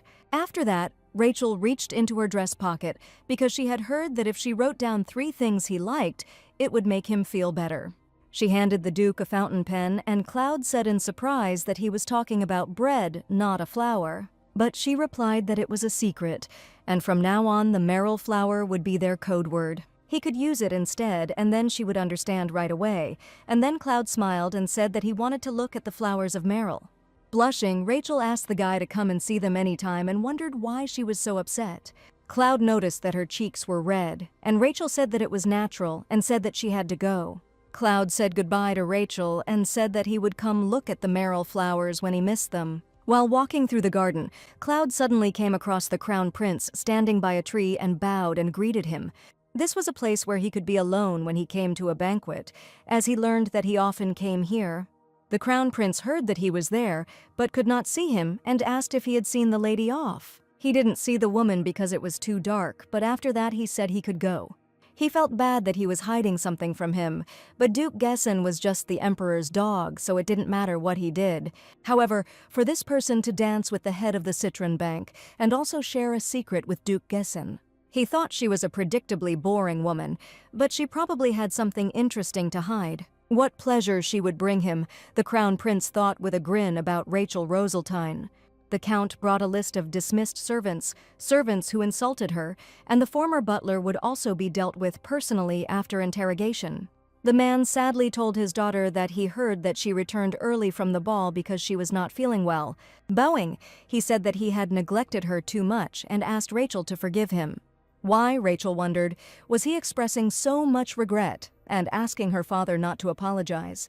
But she suddenly asked if he could hug her, raising his head. The man looked at the girl in surprise, and he wondered why he had forgotten the times when Rachel was just an innocent and cheerful child. As he hugged his daughter, tears began to flow from his eyes, and he asked Rachel to forgive him, saying that he was truly sorry. The next morning they met again in the corridor, and the Count asked if she was leaving already. Having handed her a tray of stew, he asked her to eat, because they said it was good for her health, and asked why she was skipping breakfast. Whether she starves herself or not, Rachel replied that she doesn't have enough time in the mornings and has a backlog of orders. She also needed to train new staff and was preparing to open a second bakery. The Count worriedly asked where she got so much strength from, and Rachel replied that expanding the business was actually a lot of fun. "Strike while the iron is hot," Rachel's father said. She could break if she kept going like this. He had some things in store for her. Her personal maid had said she could use some new accessories, and he had given her a bag of money. He said he would pay more attention to her, and Rachel said she left some macaroni with the butler and asked him to eat it. At this rate, she would be able to save up money for that auction even faster. Alice met her at the bakery. The boss worriedly asked the girl why she was so early since it was not yet working hours, but Alice was reassured. While brushing her hair, Rachel replied that if she continued like this, she would have to give her a raise. Today she taught her how to make new bread, talked about Duke Gessen, but Alice understood the situation perfectly. And after Ray needed to look into Dane's, Alice asked if they were discussing the second bakery, if it would be tiring for her to go back. "It's okay," she replied. "She has to make a lot of strawberry muffins tomorrow, so she needs to prepare in advance." But before she could step outside the door, Daniel met her. She said that she would have come in herself, but maybe something had happened this time. Rachel asked him what brought him here, since she was planning to go to the top of Deneby. He replied that last time she arrived in a sloppy carriage, and as his business partner, she would have to travel often. True, she asked, and said that next time he should simply send her carriage, since it would be quite problematic to arrive quickly. Surprised, Daniel exclaimed that everything was fine and they could discuss business on the way. They were both busy, so there wasn't even a chance to be alone. He said this under his breath, which is why Rachel didn't hear him. But anyway, she prepared madeleines for him and happily said that they could eat them on the way. Daniel, drooling, thanked the lady, and Rachel remarked that he really liked madeleines. He had previously said that he was going to build a building that could be opened as a second shop, and I asked what kind of building it was. He replied that he used to run a shop and that it had a great location. Ray asked if he was giving up such a good location. And then Daniel said that it was because the trade was not going well at all. Rachel began to doubt this place. The guy asked who she entrusted with the design of the interior of the first shop, and Ray answered, the construction company Rosaltine. But for the second branch, she was going to choose someone else, because not long ago the construction business came under the control of Raymond. It would probably be a lot of work, and Rosaltine would be a good fit, but Ray didn't think it was that bad since she only wanted a little interior renovation. This building was the result of a project carried out with the current construction company under the direction of Daniel. To be honest, the buns aren't that tasty, Ray said, and the guy replied that he wasn't an expert in that area. But her first shop was at a very high level, and hearing this, Rachel decided to try starting with painting. But after some time, it turned out that she didn't understand anything about it either, so Daniel suggested entrusting it to a construction company. Clenching her fist, Rachel said that it didn't mean there was no way out. She could have just asked her father directly. The existing workforce was supposed to go to Rosaltine, so if she asked her father, it would definitely be more expensive. The money she can spend now is the money her father gives her, the profit from selling sweets. And also the budget was in her name. She hadn't made any profit from the diamonds yet, so that left one option. And then Rachel, stretching tiredly, asked what she should do. It seemed she would have to pay Robert a visit soon. Realizing what Rachel was getting at, Daniel said that the money could be borrowed in Daniel's name for personal purposes. Then Rachel excitedly asked if she could lend 50 million crowns. Of course they will sign the contract, she reassured the guy, and after some time she will definitely return everything. Then Daniel replied that he could write a check right then and there, and suggested that they decide on the interest rate. He says that we need to roll up our sleeves and start a business conversation. It seemed like we could lose a little bit. That's what she wanted, but in the end the interest rate was higher than she expected. Because of this, she asked Martha to buy the cheapest mask, and she bought it in the shape of a hare. But, okay. I had to check at this auction, she thought as she got out of the carriage, when a child's voice called out to her. A little beggar, sitting on his knees, asked a beautiful girl to give him at least a penny. He seemed to be saying this to her, and Rachel reached into her pocket, and in the first one there was some money, and in the other there were madeleines. And after thinking for a bit, the girl leaned over, handed the madeleine to the boy, and asked him to eat it. Embarrassed and surprised, the boy asked the girl if these were madeleines from Rachel's bakery. It seemed like it was the one who was following her, and she was afraid that they would steal her, but in the end, the boy thanked her by accepting the Madeleine. Rachel asked him to eat it right away, saying it was delicious, and the boy followed her instructions. Then, leaning over his ear, she said that if he wanted to eat more pastries, he could come to Rachel's bakery. There they say that it is from the White Rabbit, but he must come alone and then he will be able to eat the buns freely. She did everything she could, if only the children could escape from the house safely and get help, she thought. But then the man in the mask clicked his tongue and said that helping just one person doesn't make a big difference, and asked what all this was for. Rachel asked him irritably who he was to interfere. Let's see if it was useless or not. And also, he blocks her entrance and asked her not to waste her time and move out of the way. The guy just sighed. What is it, she thought, and hoped that they would not encounter him inside. However, everything turned out to be exactly the opposite. The Springs auction, which is held only once a year, began and welcomed all participants. To begin with, the auctioneer decided to explain to them the special rules of today's auction. They would be given one sheet and an envelope.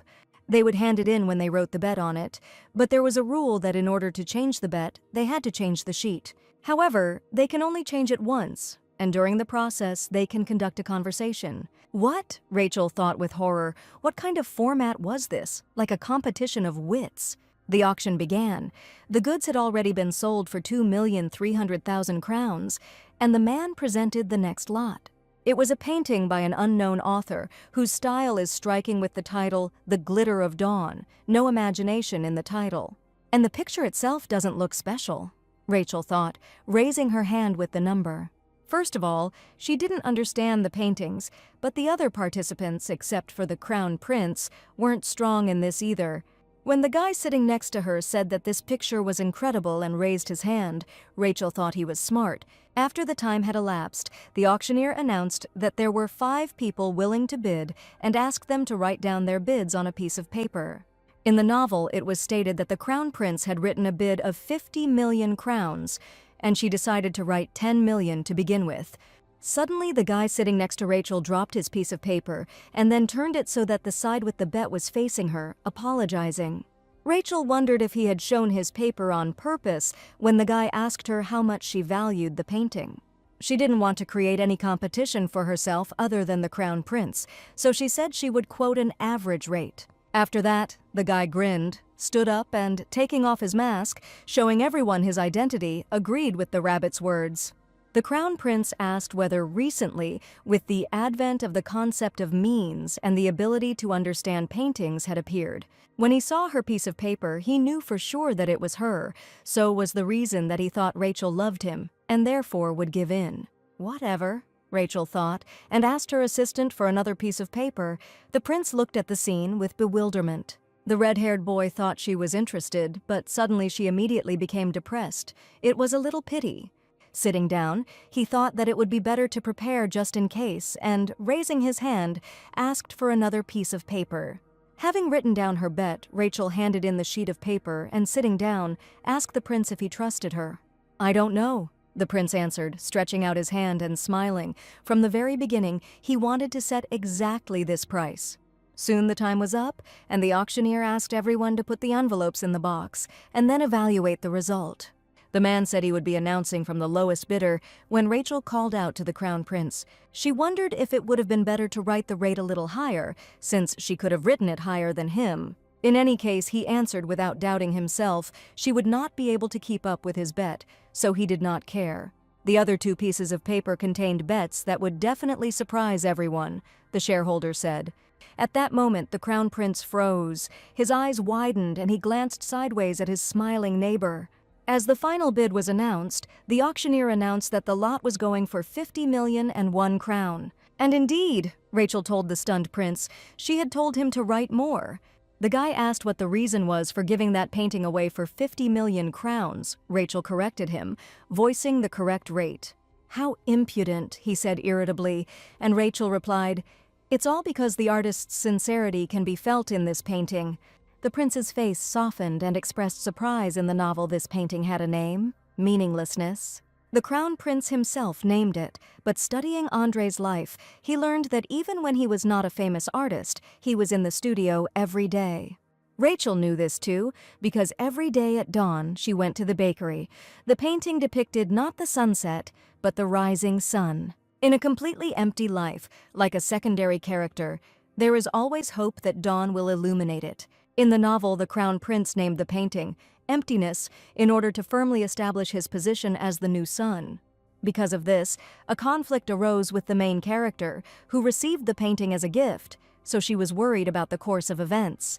But as someone who also gets up at dawn to work, she can't stand to see the deceased's intentions distorted. Clenching his fists in anger, the prince ordered his servants to immediately set out in pursuit of that rabbit, that is, the gleam of dawn. He showed the piece of paper on purpose and removed the mask. It was just a little entertainment, the prince reasoned. But Rachel's words that the painting depicted not a sunset, but a rising sun, touched him. He grinned and said that things were getting interesting and that he probably needed to cancel all of his planned activities for today. Rachel hung it up with the second bun and thought that she didn't have the ability to value paintings, so she wouldn't be able to sell it for a lot of money anytime soon. First, she should have thought about how to sell the cake she baked to celebrate the opening. This is the cake that Queen Victoria liked. Is its name as appropriate as those rice cakes? Rachel thought about it and suddenly imagined the sweet Duke Cloud who said that he liked strawberries. And having decided to change the name, she called it Raspberry Secret. Bread and Madeleine cookies were also ready. Instead of taking care of the pasta alone, she thought it would be better to take care of the drinks. And so all the preparations were finished, so the girl decided to rest a little before the opening. When there was a knock at the door and a man asked if she was the owner of the bakery, Rachel Roseltine, the girl, looked outside. He asked where to put it, and a row of various wreaths with congratulations opened up in front of the girl's face. They were from different people, from a business partner and from family, from servants and even from a VIP client striking Ray. While she was trying to recover from the shock, the man argued with the hostess about where to put everything, and Rachel asked in amazement if there was anything else. Yes, it was the last one, the courier reported. Working as a wreath deliverer, it was the first time he had seen such a huge one. After reading the inscriptions on the ribbons, it immediately became clear that this was from the prince, and Ray thought about whether he could report this sender to the police. But judging by the fact that he called her a rabbit, it was the crown prince, and the girl asked to take him to that corner. Why did he care? He should have sold the painting quickly to reduce his interest, but who understood its value? A customer arrived at the bakery and Rachel greeted him, but soon the guest asked to be dismissed. There was only one Madeleine on the tray, and the boy stuttered and asked if he could have some water. After a while, Rachel came out to the guest and asked if he would try some bread, citing the fact that she wanted to use it for a taste test. There were tables on the second floor, so he could go there and be sure to tell her how he liked it before he left. The girl apologized for saying it so suddenly, but the guy just said that everything was fine and thanked her. After that, the guy went up to the second floor, but less than a minute later, he tumbled down, scaring Rachel. And then he, flushed with excitement and bewilderment, asked why she was here. Hiding her head under the tray, Rachel asked in surprise what he was talking about and asked him to calm down and explain calmly. There was no time to rest, he exclaimed. Andre's early works had been burned and nothing should remain. So why was such a valuable thing hanging in the bakery, he asked, and suddenly Rachel asked if he was the artist Andrea by any chance. The guy, stunned, asked if she knew him. He made ends meet by painting pictures, but thanks to the heroine, he became famous, and even received a surname from the emperor himself for his magnificent works, Master of Landscapes Andrea Bryan. Rachel exclaimed that she was a fan of his, thinking that there was one person who knew the value of dawn. At the emperor's palace, the prince was informed that Duke Gessen was spying on Rachel Roseltine. The guy replied that it was very similar to this. He had recently been in the vicinity of Rachel's bakery. Why would Cloud do this, the prince thought, although it was not difficult to guess that His Majesty the Emperor did not approve of the previous duke. And on a winter day, when the demons were especially raging, he gave the order for a campaign and the previous duke returned as a cold corpse. And Cloud, who inherited his father's title, resigned himself to his position and chose the path of becoming a lackey of the imperial house. One day, Rachel was hiding in his palace and wanted to deliver a letter, so to prevent a possible threat. Definitely not, the prince suddenly answered himself thoughtfully. The reason cannot be so noble. The servant asked what His Highness was talking about, and the prince, saying that he must ask himself, asked to call Duke Heezen. At this time, in the second shop of Rachel's bakery, Andrea asked in surprise if she was his fan too. Yes, she replied. She really wanted to buy the paintings he had done, but he was interested in how she knew about such an unknown artist as him. The girl couldn't say what she learned from the novel, but rather cast a spell on him before he began to suspect something. And she explained that she found out about him by chance and thought how cool he was, saying that she would buy his painting at any price. They could have drawn up the contract right then and there, but it was a bit difficult for Andrea because they had run out of paint. So Rachel offered to give him an advance payment, and the guy was very impressed that she trusted him. Rachel convinced him that she believed in his abilities, thinking that, of course, she believed in the insight of the heroine who realized this. The most important thing at the auction is the valuation.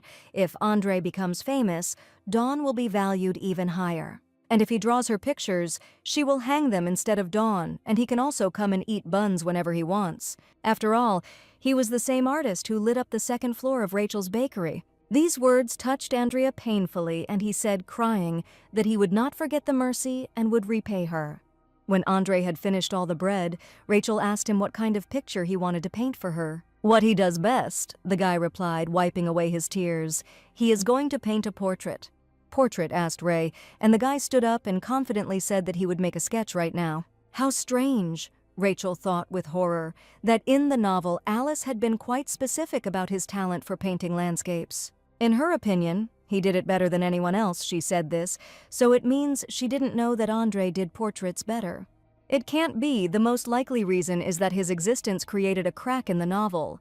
Soon Andre exhaled heavily and said that everything was ready and asked if she wanted to see.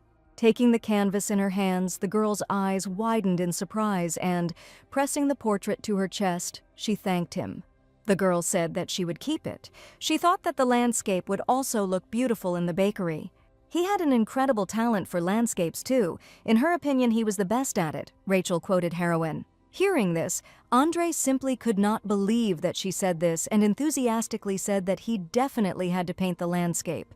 What happened with the crack in the novel before painting the portrait, Andre had to focus on the landscape. After some time, a VIP client came into the bakery and sheepishly said that he had come to look at the buckwheat flowers. Rachel's cheeks flushed slightly at the sight of the guest when Cloud asked when he became a VIP client. And suddenly, changing the subject, Rachel presented him with the ordered cake, a raspberry secret, and the Duke's eyes sparkled. While Rachel was busy, Cloud looked around and, with a grimacing face, wondered why there was such a picture in the bakery. When Cloud called out to Rachel, she was horrified to see him looking at the portrait that Andrea had drawn. Then the Duke turned to the lady and, praising her cute drawing, enthusiastically asked if she had drawn it herself. Well, Rachel thought, worried and nervous, she hadn't painted it herself, and it wasn't such a cute portrait. She said that this picture was painted by a guest who came to the bakery, and that she was in the portrait and thanked him for calling her sweet. The embarrassed Duke modestly thought that he himself had not noticed how he had called Rachel sweet, and the girl herself remembered that she had not prepared the dishes. She said she would go down briefly to get a fork and plate, but Cloud beat her to it, saying he would get them himself. Rachel was amazed at his speed and wondered if he was using a distance-closing technique. That was the Emperor's sword. If she ever opens a dessert restaurant later, she wants to hire him as an employee. Then she could focus on baking, Rachel thought, as Cloud suddenly appeared in front of her again. Her movements were so sluggish, the Duke noted, and the girl said that this was the first time anyone had said such a thing to her. Suddenly, Rachel asked why he brought 2 sets, and Cloud sheepishly suggested that they eat together. From such a proposal, the girl's heart began to beat, her cheeks became flushed, and she asked, along with her. The reason Cloud became an unpopular male character was because he was rude to the main character. And it was surprising that he could share desserts with her if he loved buns and desserts so much. Whether it was because she baked him a lot of goodies, there was a nice alley here and a lot of customers, Ray said. So it seemed strange to her that trade here had been poor before, especially in rice cakes. But then Cloud said that when she was skipping recently, she looked like a rabbit. Rachel found it hard to believe that she used to be a villain, and now she was compared to a herbivore. Then Rachel assumed that he also wanted to know who he looked like, but then Cloud turned his head away, blushing. Noticing this, Rachel jumped up from her seat and asked the gentleman if he was feeling unwell, thinking that he had a fever. Rachel walked over to the window and said, "If you think about it, he must have been riding his horse for hours." And suddenly she cried out in horror that he should go quickly, because it was raining outside and the horse would get wet. Having brought the horse under the tent and gotten wet, Rachel sighed with relief, because they had found a place to leave the horse. Rachel, walking into the bakery, wondered if she should continue working on the parking lot arrangements. Thanks to Rachel, Cloud quickly learned that it was raining and thanked her, but then a clap of thunder was heard. A strong wind blew, blowing the door away, but the Duke managed to quickly grab it and close the bakery. Rachel, whose shoulder he squeezed and pressed against from behind, froze for a moment, smelling the fresh scent coming from Cloud. She pulled back and said she thought it was a light rain, but it didn't seem to be stopping. There was a room on the second floor, and if he didn't forgive, he could take a little nap until the rain stopped. What, stuttering and blushing, Duke Gesson embarrassedly asked to sleep, saying that he refused, at the same time talking about something before the wedding. But Rachel said there was a soft chair on the second floor and suggested they go and look, not hearing the Duke's last words. She was offering it to him as a VIP client. Did he really want to refuse when such things were happening outside the window? "No," Cloud said, blushing terribly, covering his face with his hand and thanking her for her work, and that he would definitely reward her. Rachel thought he was sad that he wouldn't have to sleep on a bed he couldn't even hold his head up. But she couldn't give him a bed, even if he was a VIP customer, and asked him to help clean the kitchen. After cleaning, Cloud took a shower and changed his clothes before leaving when Rio said she was glad the clothes fit him. Were they Raymond Rosaltine's clothes? Cloud asked, but Rachel said a business partner had left them behind when he came to look at the interior, and she hadn't returned it to him yet, but then the Duke warned her that she should be a little more careful. Rachel didn't understand what she was afraid of, but suddenly she noticed and told Cloud that the rain had already stopped. The guy's eyes widened. "That is, sir," Rachel quickly corrected herself. Without even noticing it, she called him by name. Cloud said he would be heading back to the capital. The rain had stopped, so there was no need for him to be here anymore. She wanted to ask him to be more careful on the way, but then she discovered that he had already left. As she closed the door, she wondered why he told her to be careful, since she always paid a lot of attention to safety. But with Cloud, she felt a little calmer. They say that you don't notice a person until he leaves you, and today she felt a little sad. Rachel had recently opened a second bakery thanks to Daneve's help, her father reasoned. Daniel was considered Rachel's marriage partner, which was good news, but when did they get so close? Afterwards, the butler reported that there was nothing between them. The lady was very busy. Even the assigned guards said so. At the end of the working day, there are still chores to do: cleaning, menu development, market research, gardening.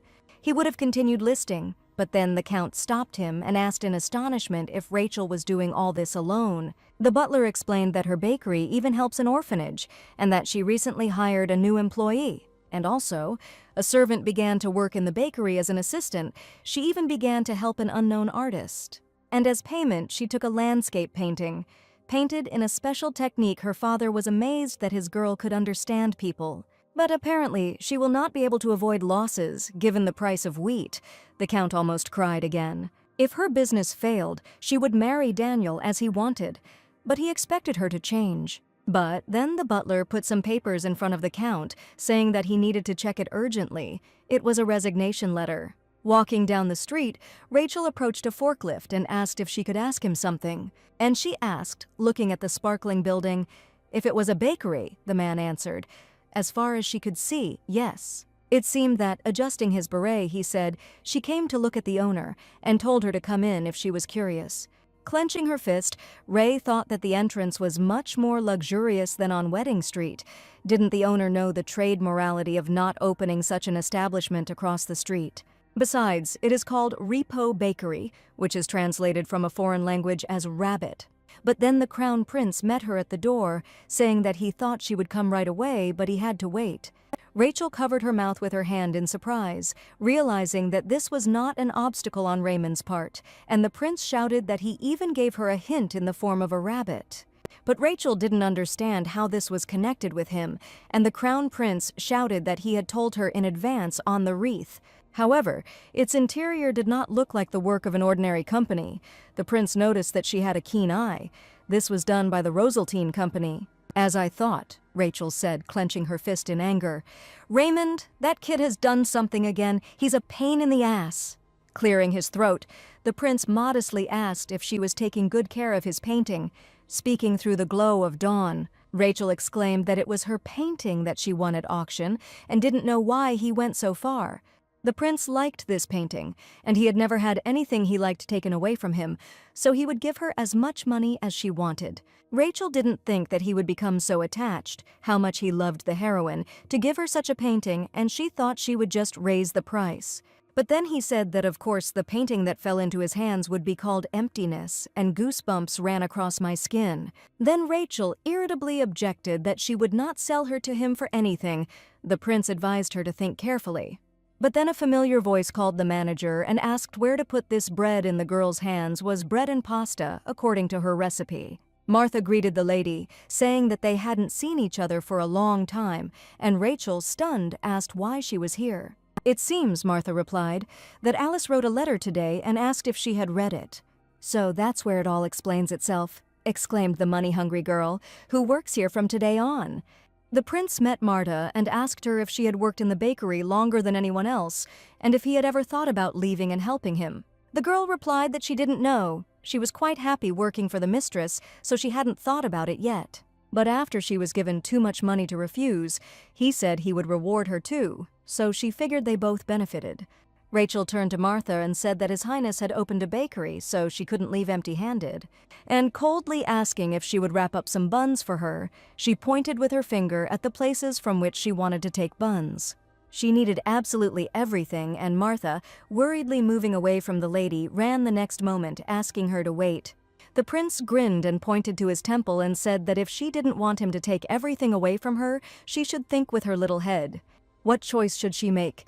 And he explained to Ms. Rachel that he would not give her much time. After a while, Rachel looked at Martha with displeasure, and the maid fearfully asked her mistress not to frown so much.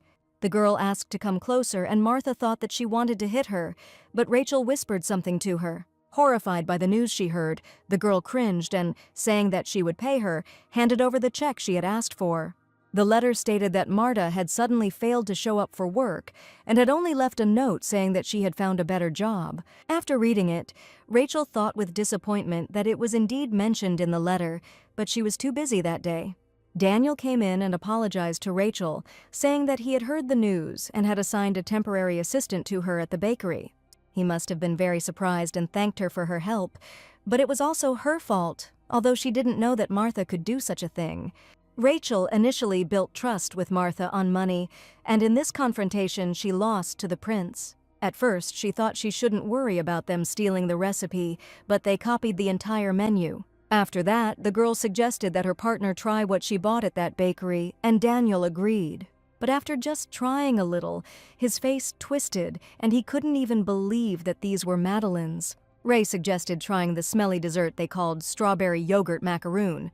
She tried to eat it, but she was unable to bite off even a piece if Rachel was biting it. Then, of course, he would try. However, nothing good came out of it, and Ray gave him water, and Daniel said that everything was so bad that they didn't have to worry. Martha was only responsible for minor work, although the Imperial chiefs would certainly soon work on the mistakes. However, the bigger problem was that the prince was a brilliant developer of magical artifacts. She realized the moment she walked in that it was fully equipped with various advanced magical devices. And if it becomes known that the place is run by the prince himself, then she will cease to be his competitor. Daniel even seriously suggested to Rachel that she kick the prince out of her domain. But since everything turned out this way, then an eye for an eye, a tooth for a tooth, this means that their plan will go according to plan. After this conversation, at night, Rachel visited Martha's house and said that she had crossed the wrong person. Earlier in the bakery, she had whispered that if she became less useful, she didn't know how the prince would behave. And having said that she would come later, she asked to draw a map and show where she now lives. Martha asked what she meant when she said she didn't know how the prince would behave, and Ray explained that her life could be in danger. Her life, echoed Mrs. Martha. She just wanted to earn some money once. And Rachel knew perfectly well why Martha was so focused on money, so she couldn't judge. Martha had a younger brother who was terminally ill, and she was earning money for his treatment, which was incredible. But revealing the recipe to others is a big mistake, and Rachel won't forgive her so easily. Then she asked the maid if the prince had said that when he achieved his goal, he would immediately sell the bakery. He said something like that, and then Ray asked, "I wonder how he would deal with people." Realizing his mistake, Martha, crying, apologized to the lady. Then Rachel asked if she would go back to her bakery, and if she admitted her guilt, she would forgive her. The prince was not one to get rid of people left and right, but betrayal was another matter. She was sure that he perceived the money-hungry Marta as a risk factor, so he would definitely want to get rid of her. And then Rachel smiled and said that she would save her, and she would do something for her instead. This is a port area, so there is a high turnover of people here, and it is difficult to lure anyone into the alley. So it was important to make a good impression with high-class design. There was only one way to stand up to such a competitor. And it was a taste. Among the newly developed products, brioche bun with cream and fruit. Its fresh taste is ideal for a port city blown by the sea breeze. It goes well with an Americano or iced tea. Rachel was so focused on her work that she didn't even notice that it was already 11 o'clock. Lately, the days seemed shorter. She had already tried so many things that she no longer knew if they were tasty. Cloud could probably taste this, Rachel thought, when she heard the doorbell open. A security guard appeared at the door and informed Ms. Rachel that a customer had arrived and was outside. The girl's eyes sparkled and her cheeks flushed when the guard announced the name of His Excellency Duke Gessen. Cloud apologized for being so late. He had stopped by Repo's bakery and decided to stop by her place while he was at it. Ray, who came out to greet her guest, said that everything was fine and that she just wanted to see him. The guy asked in shock, did she want to see it, and Rachel enthusiastically led him into the bakery and asked him to look at it. There was an automatic door at the entrance, and she also improved the interior, wanting to provide better service to customers. Cloud noted that she had probably used up all her magic, which was true. They had to decide the winner. So the girl asked him how he compared her products to the buns and desserts in the duchy. There was no pastry chef in their mansion, so it was difficult to compare, and then Cloud asked how she had learned the art of baking bread. Ray explained that she didn't study specifically, but read books or experimented on her own, trying to achieve a taste that would please everyone. Now she was thinking about whether she should try even harder. This was not a stone in his garden after all. He should be working at the Repo bakery. The girl still didn't stop chatting, but finding a moment, Cloud suddenly called out to Rachel, and pressing her against the wall, placing his hand on the wall. Cloud, looking into her eyes, said that she should rest a little. The next moment, the girl squatted down in embarrassment, dodging the Duke and asking him to wait a little, and quickly ran away. While cutting the dessert, Ray thought excitedly about what happened. Cloud pressed her against the wall, but he probably didn't mean anything like that, that's true. Then was he really worried about her health because she was a pastry chef at his favorite bakery? It seemed that way because Cloud's love for desserts was not defeated even by the heroine of the novel. Rachel couldn't believe that he cared even about the pastry chef. If she hadn't known the novel, she would have understood everything wrong, she thought with relief. The dessert was delicious for Cloud, and Rachel said that it was from the new menu, and she wanted to offer these items to him first. Brioche buns are generally stored frozen at an optimal temperature, and if you do this with fruit, all the moisture will freeze. That's why they're so delicious eaten with brioche, topped with sweet custard. The cold cream and fruit neutralize the brioche's flavor. That's why they don't get tired of him no matter how much he eats, Rachel said, just as Cloud said she liked that job. Of course, sir, Rachel answered enthusiastically. It was her favorite job in this place. At this point, the Duke thought in surprise as he listened to the girl, wondering if she was talking about the Roseltane family. Then Cloud suddenly said that she saw a wreath on which Count Roseltine wrote good luck. Ray felt awkward. She said she put it away as soon as she had freed up space, her father wishing her luck more than anyone. Cloud froze. He had heard about how Rachel was treated in her family, but he couldn't believe that despite such pressure, she gave love to the things she loved. The dessert was incredible, and he couldn't even imagine how many buns had to be baked to achieve such a perfect taste. Watching the Duke, Rachel seemed to be impressed by something other than the brioche, but what did she care? There was something more important. She wanted to ask him for something, and this was something she definitely wanted to entrust to him. To begin with, she wanted to choose only 2 types of these desserts, The fruits could quickly spoil and the damage would be great. And to start with, she asked to try brioche with strawberries, then with mango and raspberries. Everything was good. It seemed like a lot, and Cloud asked how many more she had, and Ray listed them with blueberries, kiwi, melon, green grapes, with plum, pineapple, and also with orange. She also tried to make a mix. It will be difficult to sell all of this at once. After thinking about the tastes, Cloud said, first of all, strawberries, and Ray knew that she was biased towards strawberries. He also suggested melon because it was hot, and it was an excellent choice. Melon could help to cool down. She wanted to choose those two fruits too, Rachel said, when she noticed Cloud blush. And she asked if he had arrived on a horse because it seemed like he had a temperature, and turning away in embarrassment, he replied that he was in a carriage. And his body temperature is basically high, that's how it is, Rachel exclaimed and offered to drink water with lemon. Afterwards, she thanked Cloud for his feedback on the new desserts and said that she would give him a stamp as a token of her gratitude, explaining that starting tomorrow she would launch a coupon system, and when everyone had entered their coupon, he would receive a glass of Americano or iced tea. Duke Giesen praised her system and asked where the coupons themselves were, and Rachel took out a pair of scissors and said that she would do it now. She started making coupons that would be used starting tomorrow, only now, in the middle of the night, Cloud thought in horror. So he immediately tried to stop the girl by asking her what time she thought it was. 11:30, Ray answered and said that if he would wait a little, she would quickly make his coupon and he wouldn't have to wait long. But then Cloud took the paper from her hands and sheepishly suggested doing it together, saying that he liked cutting. Rachel was very happy about this and asked if she could ask him for help, to which Cloud nodded. While in the process of creating coupons, Cloud looked at Rachel and suddenly asked if she wanted to take a break sometimes. To which Rachel smiled at him and replied that she didn't want to rest yet. Cloud smiled back at her and said, okay. The girl thought that for Cloud, she was probably a slightly strange pastry chef, without whom he couldn't live. However, Cloud is not a supporter of the Crown Prince. In the novel, he only followed him for the sake of the heroine, which means she can trust him. A man came into the Crown Prince's bakery in the morning and asked if they had sold out of chocolate bomb macarons. No, they just haven't brought them, Marta answered. The tiramisu isn't ready. What was there yesterday isn't.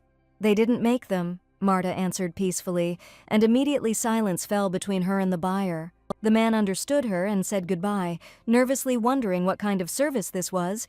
There was also a bakery opposite, and he decided to go there. When the man came out, Martha nervously thought that he looked like a rich man, so she was scared, but the plan was going well. Then a disgruntled and irritated prince entered the bakery and asked if there were no sales today either. Marta, greeting His Highness, guiltily reported that today was even worse than yesterday.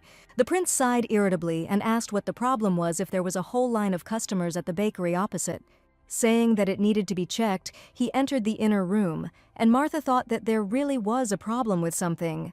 The Royal Palace confectioners will definitely be able to create new products, chocolate bread, and high-class desserts. But if you don't tell His Highness, who is so busy with his own affairs, he won't find out, and it's unlikely that he will visit the bakery often. So all she had to do, Rachel had told her earlier, was keep secret which buns were selling best and give poor customer service. She didn't think that the mistress's plan would be so good. Their side was in a much more vulnerable position. Once the prince asked Martha what a customer who had just left wanted after all, he didn't leave because they didn't have something. Marta said he was looking for a 2-tiered cream cake, and she said that such a cake could be made to order, and he left. Leaving the bakery, he gave the order to follow the guest who had left and find out why he had left empty-handed. At this time, many people visited Rachel's bakery, and here she was again, greeting a new customer. The strawberry and melon brioche were ready, and she asked her assistant to display the products, starting with the cream buns. One of the guests was already ready to exchange a coupon for an Americano, but Rachel was busy as a skunk, which meant that only flies were flying around in Repo's bakery. Apparently Martha is doing a good job with the task. The Crown Prince must be very confused, but he is not a fool either. And so he returned to Marta again, irritably asking why she had not made products for the clients. The girl did not understand what he was talking about. The prince angrily asked how she treated her clients, to which Martha innocently responded with kindness and affection, and the prince hit the table. "It's a lie!" he shouted angrily. He had just heard people talking about how his bakery treated customers badly. Martha was surprised, saying that she was hearing these rumors for the first time, and that she had worked conscientiously in the Rosaltine family. But once the prince discovered the problem, Martha dared to suggest something that made the guy's jaw drop. He ordered her not to talk nonsense. He did not need a worker who was betraying her boss and shouted that she was fired, calling her by another name. In the kitchen, the cook asked His Highness what he should bake for him tomorrow so that it wouldn't end up being thrown out. In a place near the sea, fresh fruits will be in greater demand than heavy chocolate. Without proper analysis, even with good service, the bakery would not have stayed afloat for long. And he announced that he was closing the Repo Bakery, finishing his business, and returning to the capital. This time he was amazed again. Walking through the city, Martha thought that at least this time she would be able to earn a lot of money, but suddenly she was fired. Unlike the prince, who couldn't remember her name until the very end, the lady at least called her Martha. Trust in her was lost, so the mistress would drive her away. So how would she live now, she was worried. First she would have dinner and then get ready for work, she thought as she entered the house, when suddenly a sound behind her alerted her. Right behind her stood a man holding a dagger near the girl's throat. Martha dropped the food from the guard. She fell to the floor, unable to stand. The man said that this was punishment for betraying the prince, and Martha, crying and screaming, asked for help. She closed her eyes, but when she heard some groaning, and then, when nothing happened, she opened her eyes. Sir Sharp appeared in front of her, who, having neutralized the killer, said that the man was unconscious, and the one he was guarding was looking for her. He brought the girl to Rachel, who worriedly said that she could not believe that the prince had taken action so quickly. She didn't know for sure, so it was good that she sent Sir Sharp and asked Martha if she was okay. Crying from a feeling of guilt before the mistress, the maid said that she was very guilty before her and thanked her. She was guilty and said that she could take away her salary for the next 6 months. Hearing this, Rachel was dumbfounded. She found it hard to believe that Martha, who was focused on money, was asking for a pay cut. It was unbelievable. So Rachel said that she understood, that she realized everything, and asked him to calm down because she was not going to cut her salary. Why? Martha asked. It was her fault, and Rachel, like a goddess, answered that human labor should be fairly rewarded. And holding out her hand to the girl, she offered her to correct her mistake by not betraying her. Crying with happiness, Martha threw herself into Rachel's arms, saying that she was the best mistress and that she would never betray her again. She promised that she would be only her dog. Rachel's plan succeeded. Now Martha was completely hers. And the next day, Martha was back at work at Rachel's bakery with a new uniform and renewed energy, politely answered customers' questions about automatic doors and magical things for maintenance. While keeping an eye on the girl, Rachel thought that Martha was doing a great job, but now she could think about other things. Another customer entered the bakery. Martha greeted him happily, but suddenly froze, recognizing the man.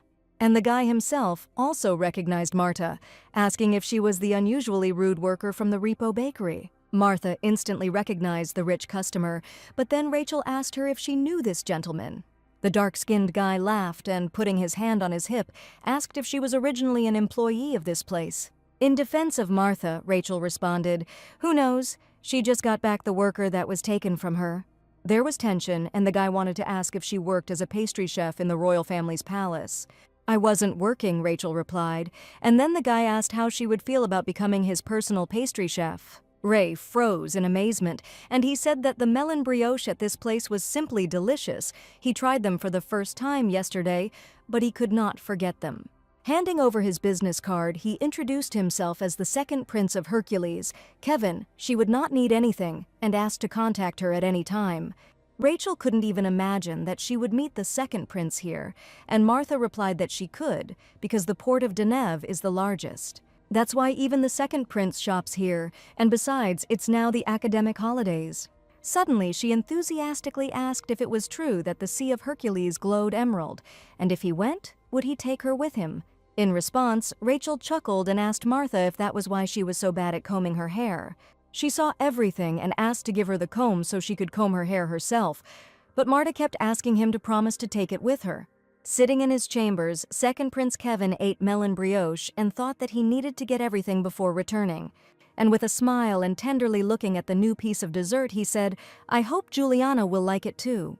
At night, Rachel asked Martha not to read novels, but to get a good night's sleep, but an interesting novel made her healthier even without sleep.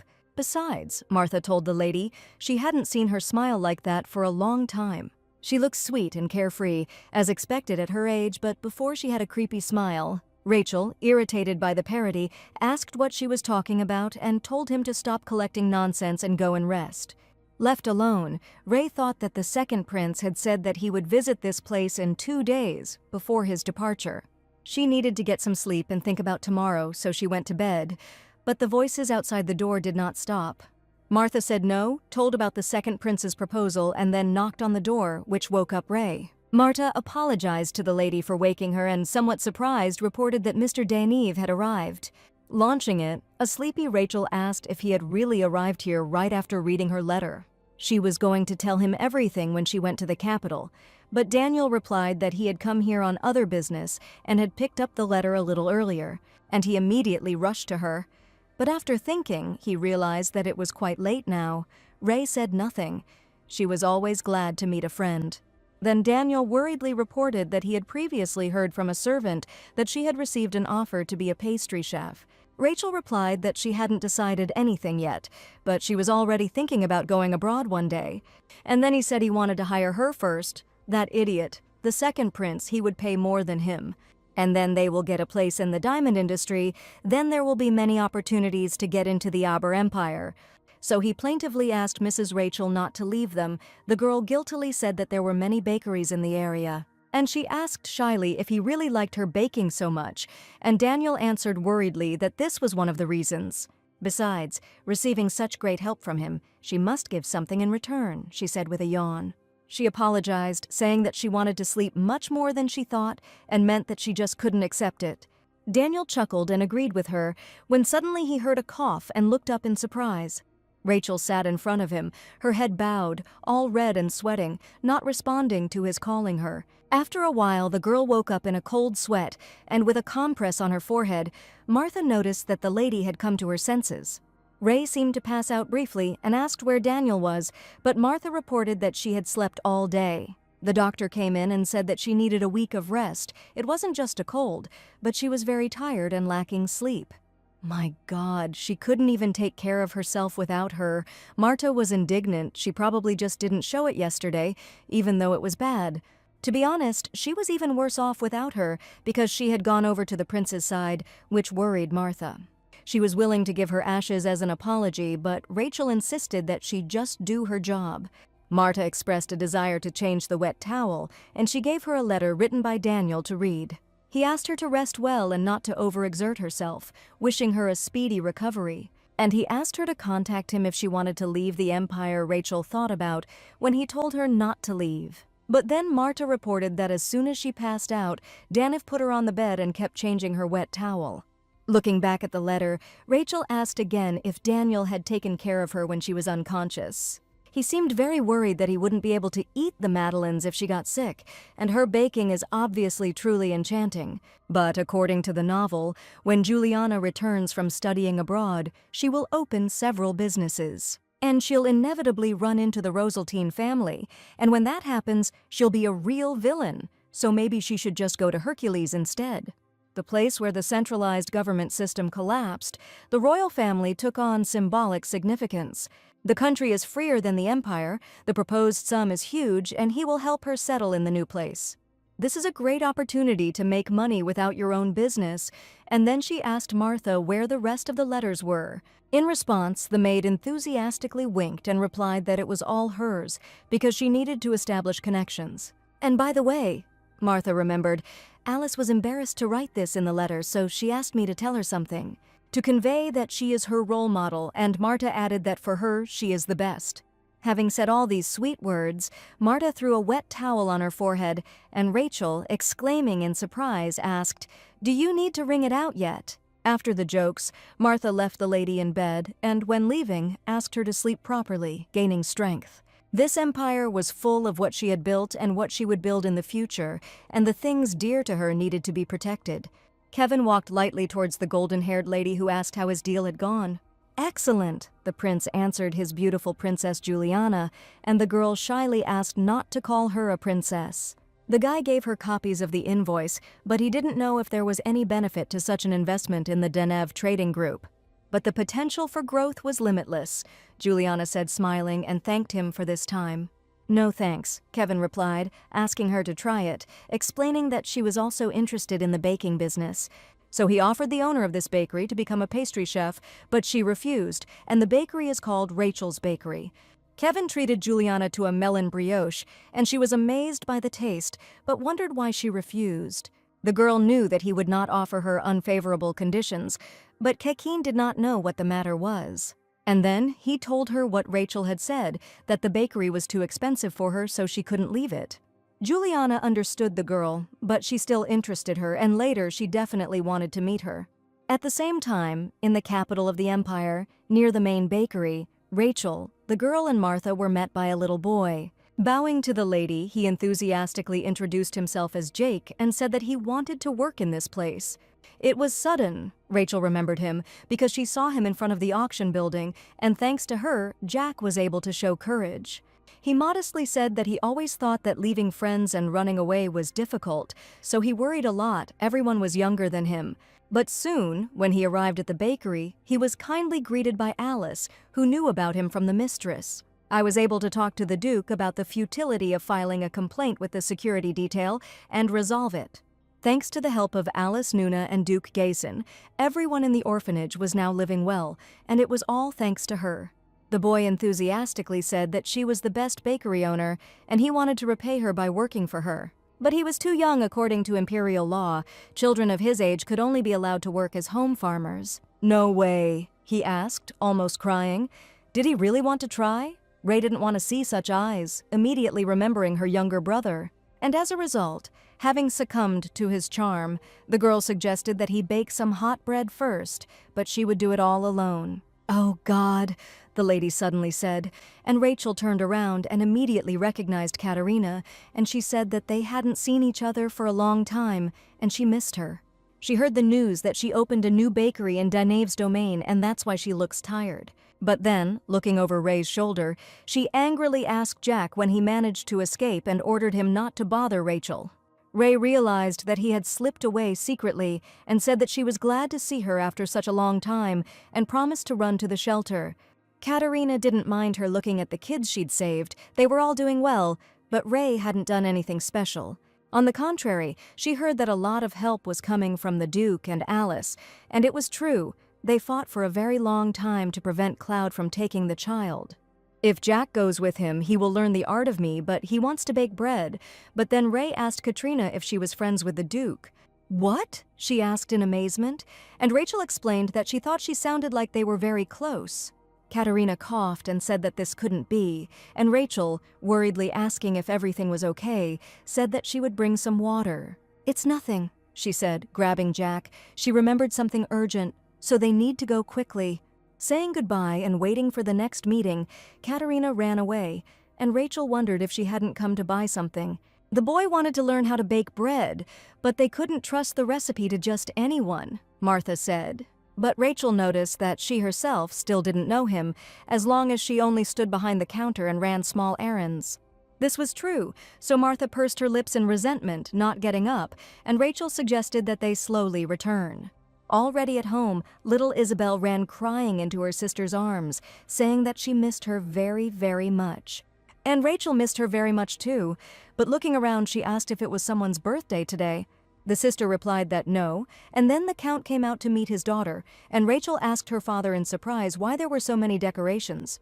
The Count, wearing a festive cap, like all the servants, unfurled a poster, and modestly but solemnly congratulated Rachel on her return. After that, the servants launched festive firecrackers with confetti, and the sister put a cap on her head. Only Rachel was surprised by this. The Crown Prince was walking through the royal castle when suddenly his younger brother called out to him and greeted him.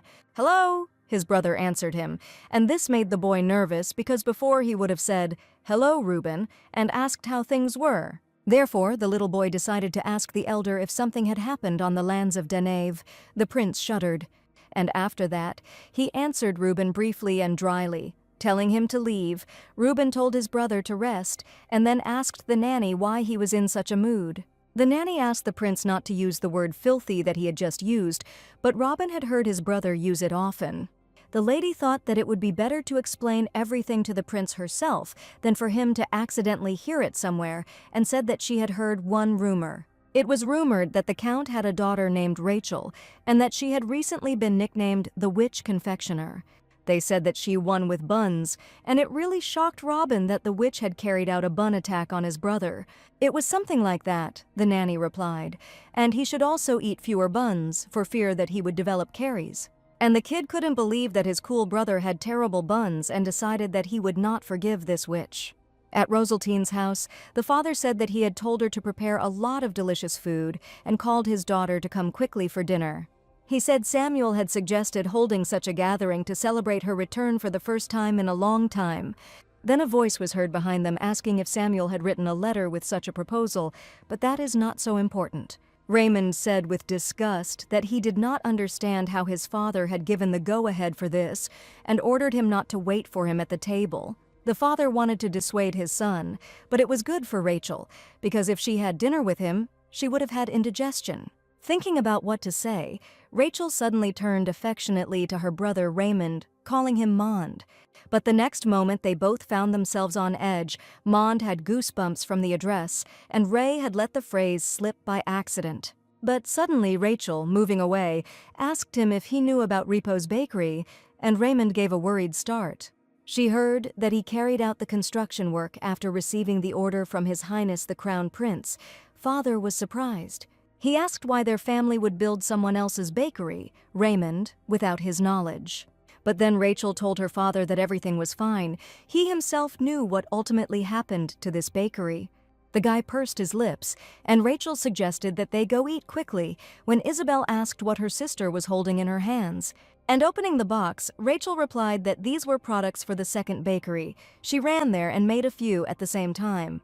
The Count was amazed at his daughter's skills. She was probably tired and should not rush, but Rachel said that she wanted to have a bite to eat together.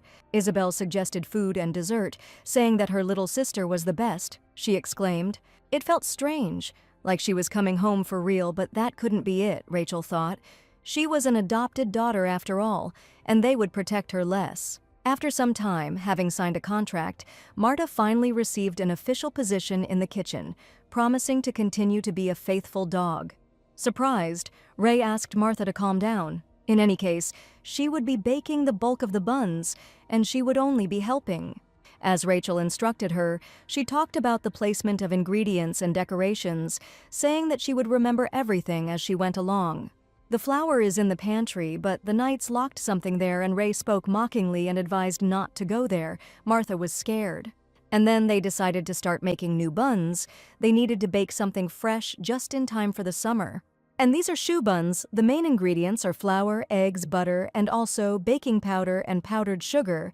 While kneading the dough, Rachel's hand began to hurt, and then Martha asked why she didn't have an automatic beater. Ray replied that the costs of developing magical tools were enormous, and then Martha wished the lady to become richer quickly. Continuing to watch Rachel's actions, Martha could already smell a delicious aroma, and soon the sweet and soft custard was ready. Martha had already tasted it and declared it delicious. Asking if she could make it herself, Rachel said she would be there. At this time, little Prince Robin reached the place where the witch who frightened his brother lived.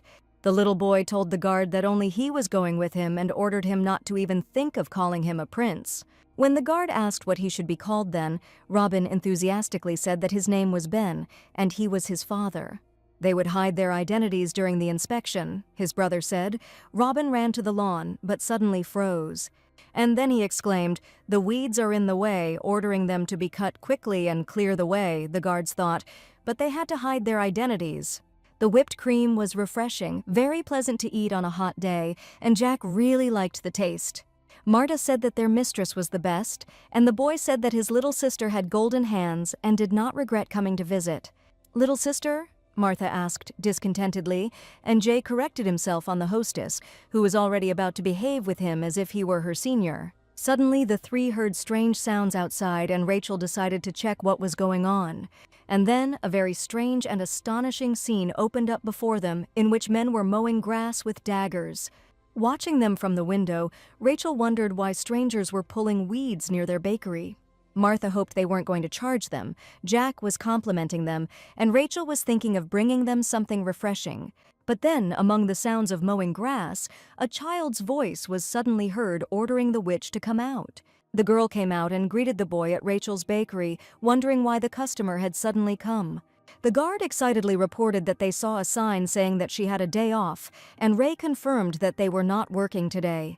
But since they had come here on such a hot day, she asked if they wanted to try some new products. As little Prince Robin exclaimed, "No way, the witch could have set up some dirty trick." He explained, pointing his finger at the hostess, that he had heard rumors and had come himself to reveal her essence. After the death of the ancient dragon who shared his power, true magic completely disappeared from this world.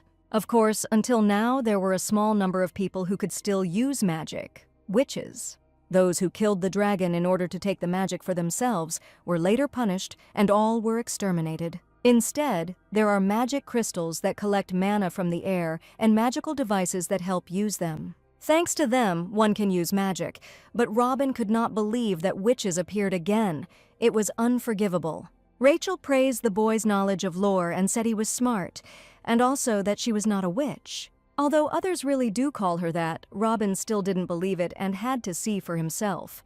Then Rachel asked him to wait a little so that she could show him what magic tricks she had used. Having invited the prince and the guard to the bakery, she showed how she baked buns with custard, which amazed Robin.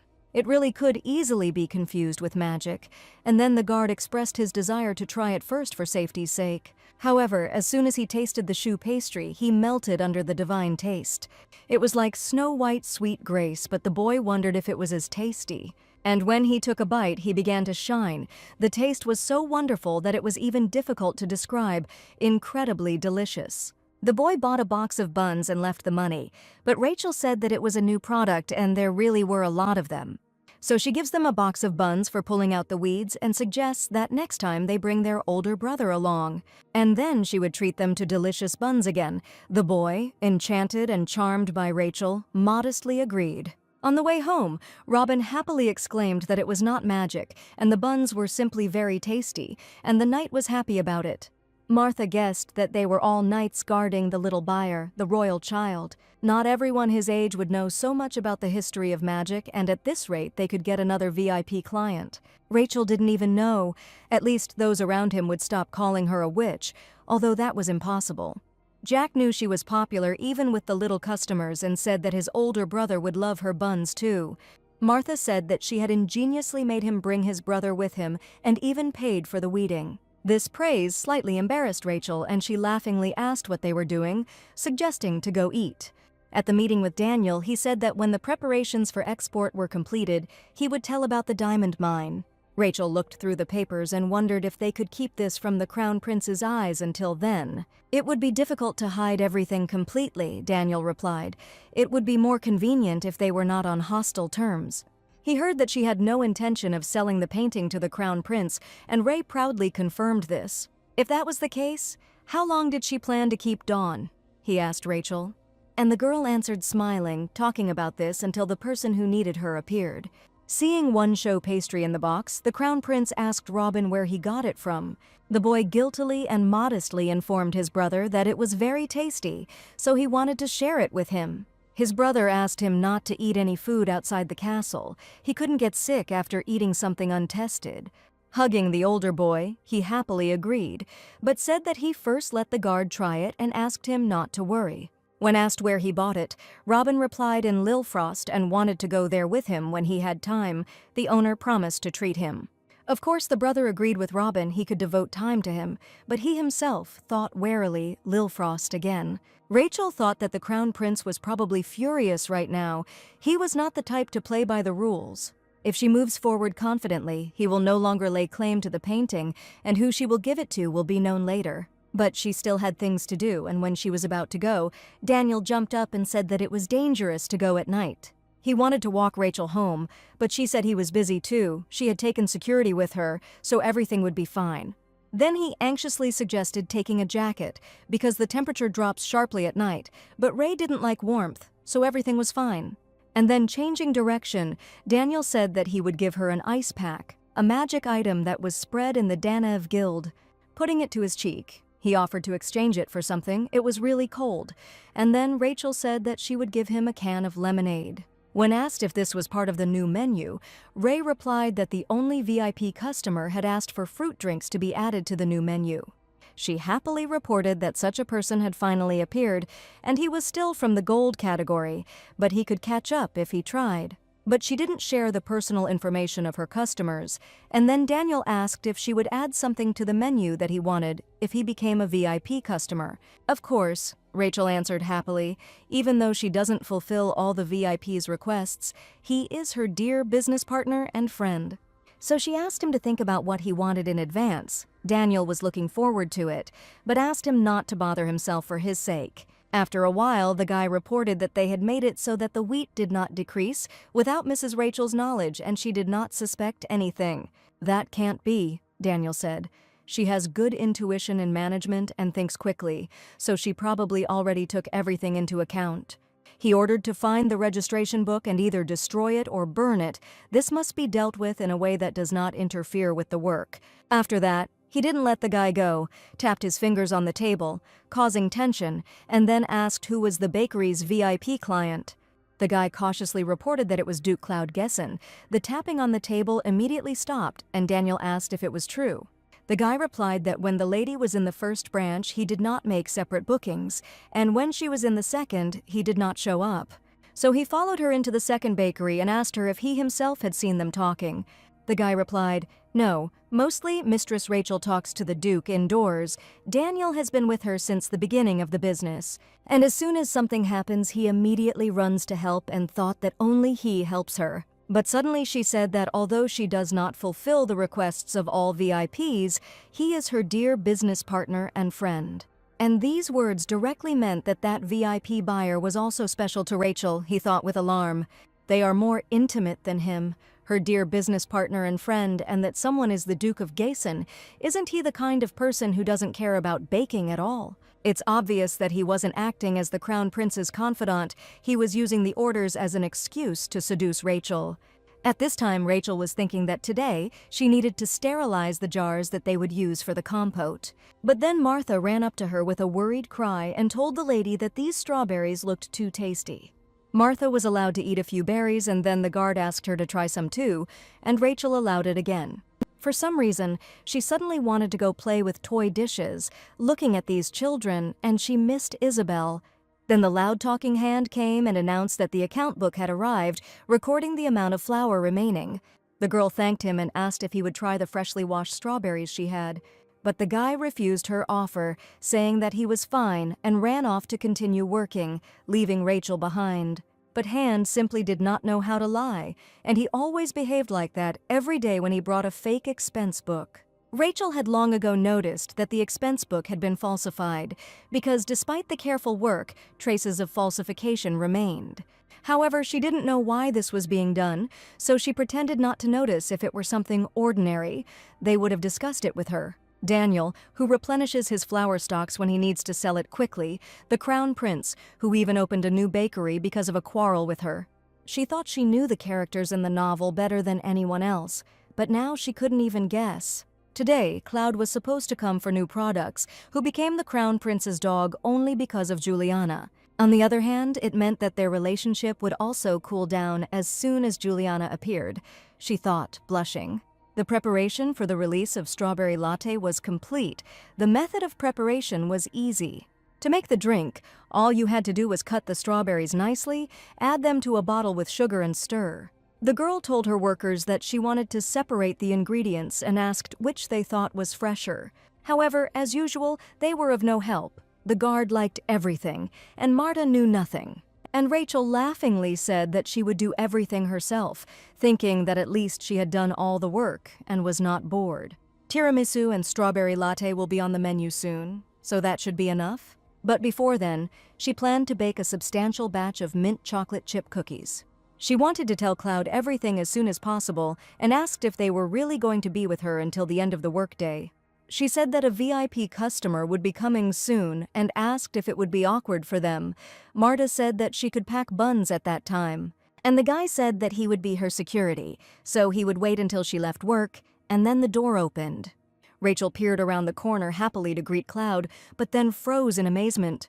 In front of her, at the entrance, stood the completely wet Duke of Gießen, and Rachel asked why he was in such a state. Cloud replied that it was because it was raining. Rachel said that he had an umbrella, but then froze, looking at his outstretched hand.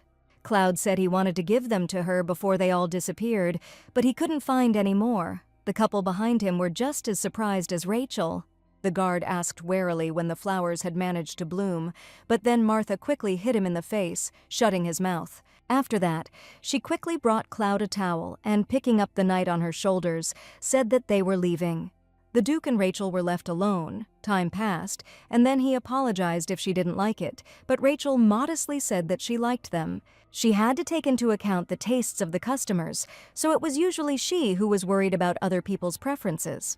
But there were no people who were interested in what she liked, and Rachel asked if he knew that she liked these flowers. And the Duke explained that he had learned it when they had assigned their secret word, because usually in such a situation, people come up with what they love. Rachel was fascinated and confused by his speeches. He began to know so much about her favorite things. Cloud said, caringly and embarrassed, that it just happened that way and now he would know about them because they had similar tastes.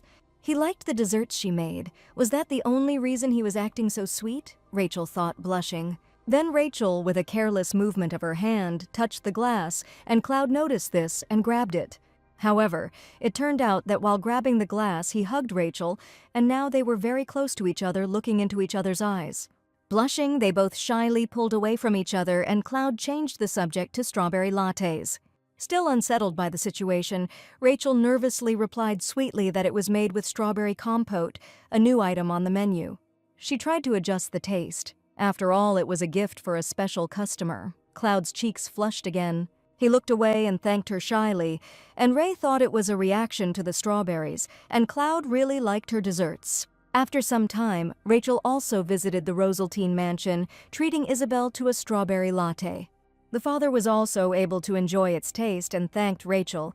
The girl said that she also left a few more bottles. Touched and proud of his daughter's achievements, the Count smiled and asked why.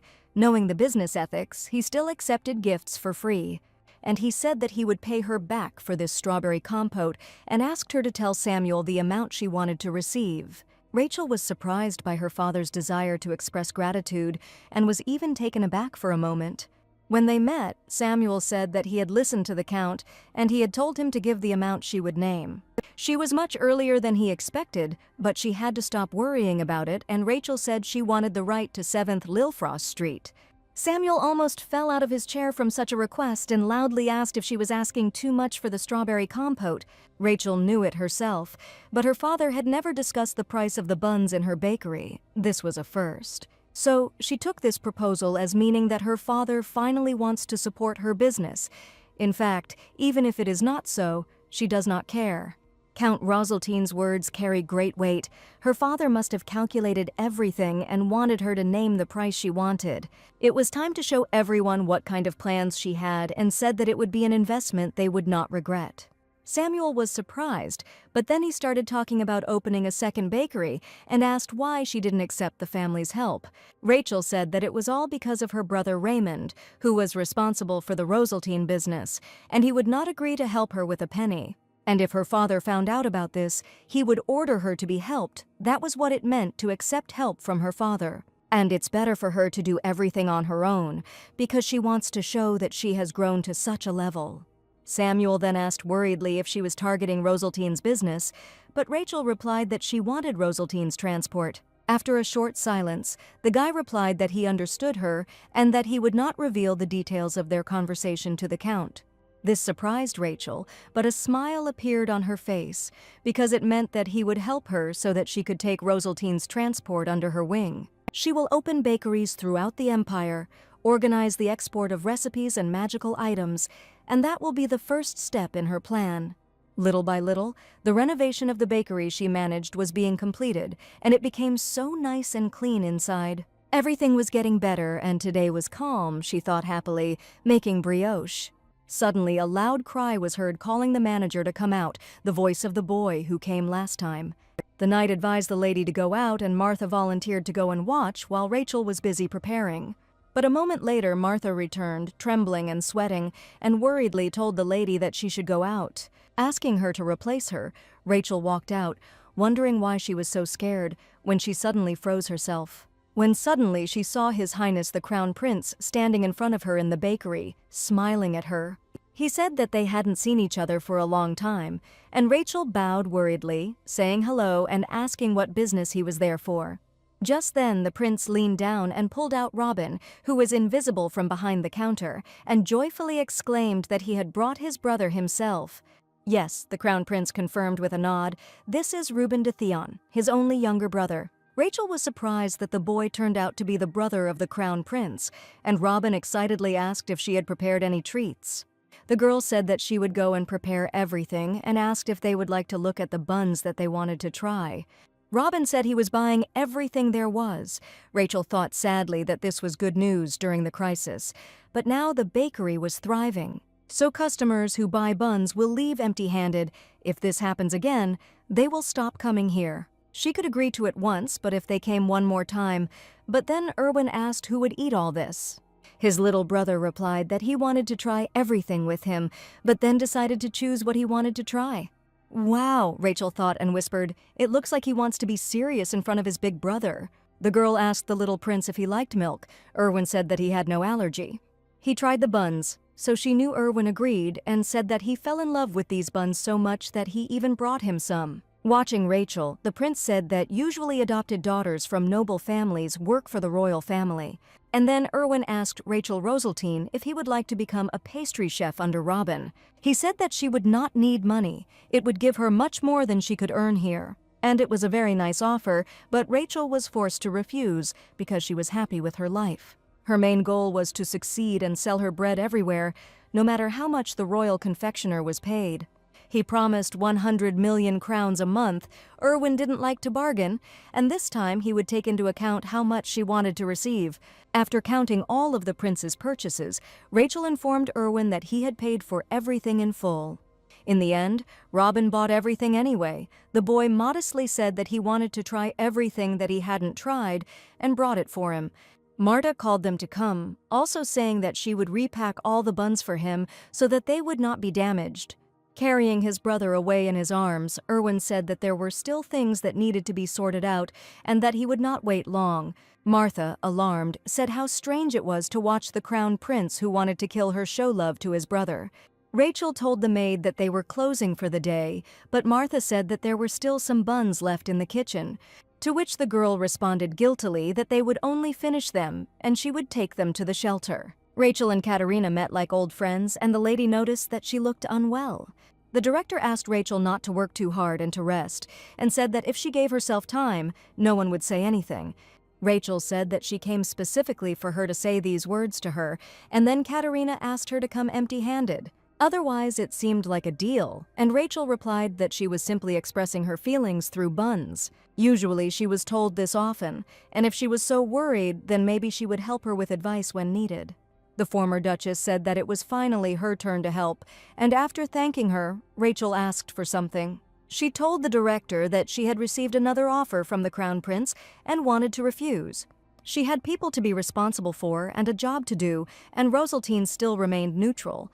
But still, the conditions were too good, so she couldn't decide, but Katerina quietly said that she didn't like the Crown Prince. She happily suggested not to switch to them completely, but to conclude an additional contract with the royal family. Her Majesty the Empress also loved her entire series of rice cakes, and indeed, Ray recently made a direct contract with the Empress. This will work if you hire new employees. Of course, Katerina will always root for her, no matter what choice she makes. Rachel happily thanked Katerina. The biggest problem was that she was showing weakness. The prince could persuade her to sign the contract. She felt this way when she lent money to Daniel, but she is not sure that she will be able to successfully sign a contract that is beneficial to her. Katerina didn't help Ray much, but she felt much better after sharing her experiences with Katerina. She was thinking about the possibility of signing a contract under her leadership, when suddenly she heard a childish argument. Running to help, she asked what happened. The boy pointed at another and shouted that he said that he would take his croissant. Another one yelled at him in response, and then Rachel suggested that they calm down first and discuss everything calmly. "It's too late," the culprit said, crying. He dropped it. The other boy shouted that he pushed him and stepped on the croissant. Inspired by the conversation and argument, Rachel exclaimed to Katerina that it was really good that she came here. Therefore, the girl sat down in front of the guys and turned to them and said that next time she would bring more delicious buns.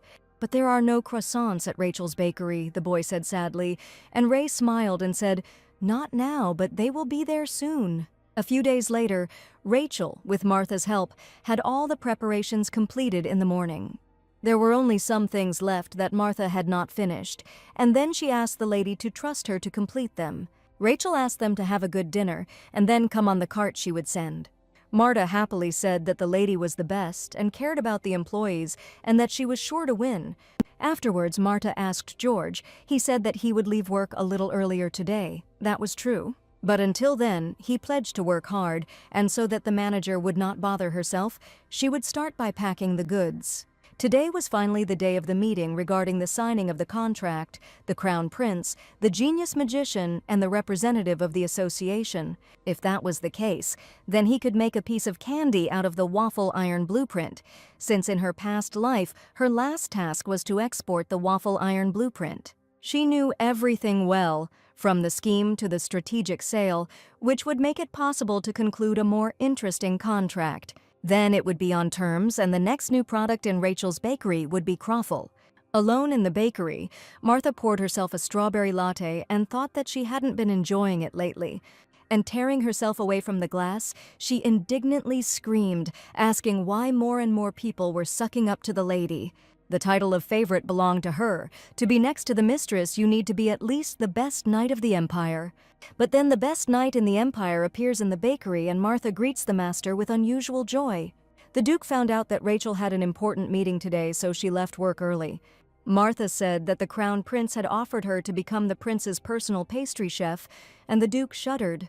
Cloud said that it was better for her not to reveal her mistress's plans to everyone, but the girl objected that he did not tell everyone. Previously, she also received an offer from the Crown Prince and worked for him, but when he no longer needed her, he was going to kill her. It couldn't be that the same thing happened to the lady, but she was worried.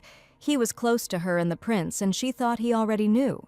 Cloud thought in horror that there was certainly a huge difference between a servant and the Rosaltine family, but a chess knight could become anyone.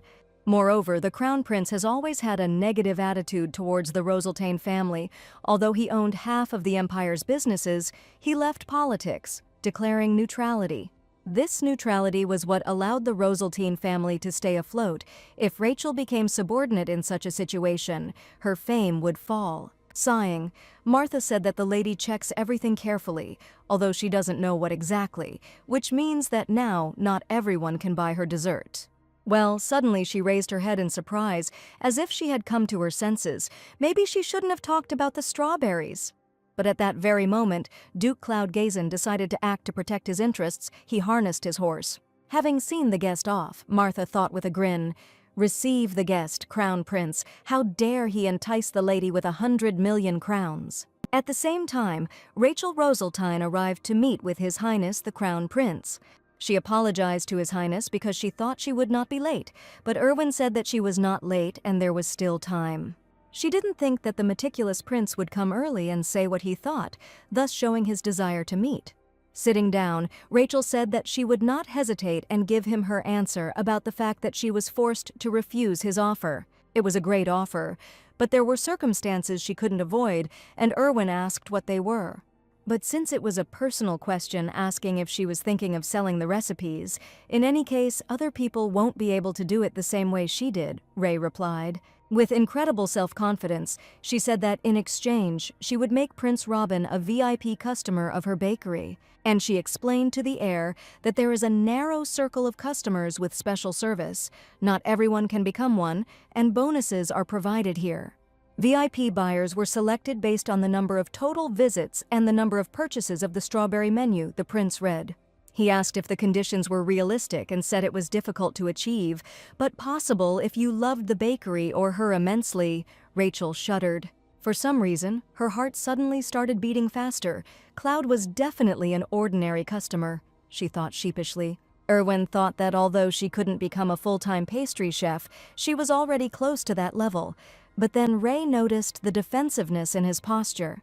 It was time to figure it out, and she provided important projects that highlight the uniqueness of her bakery.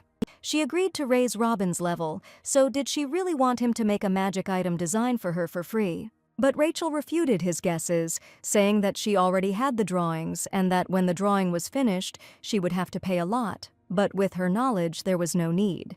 During the preparation of the project, she sent a request in advance. The usual production of magical artifacts was entrusted to third-party companies.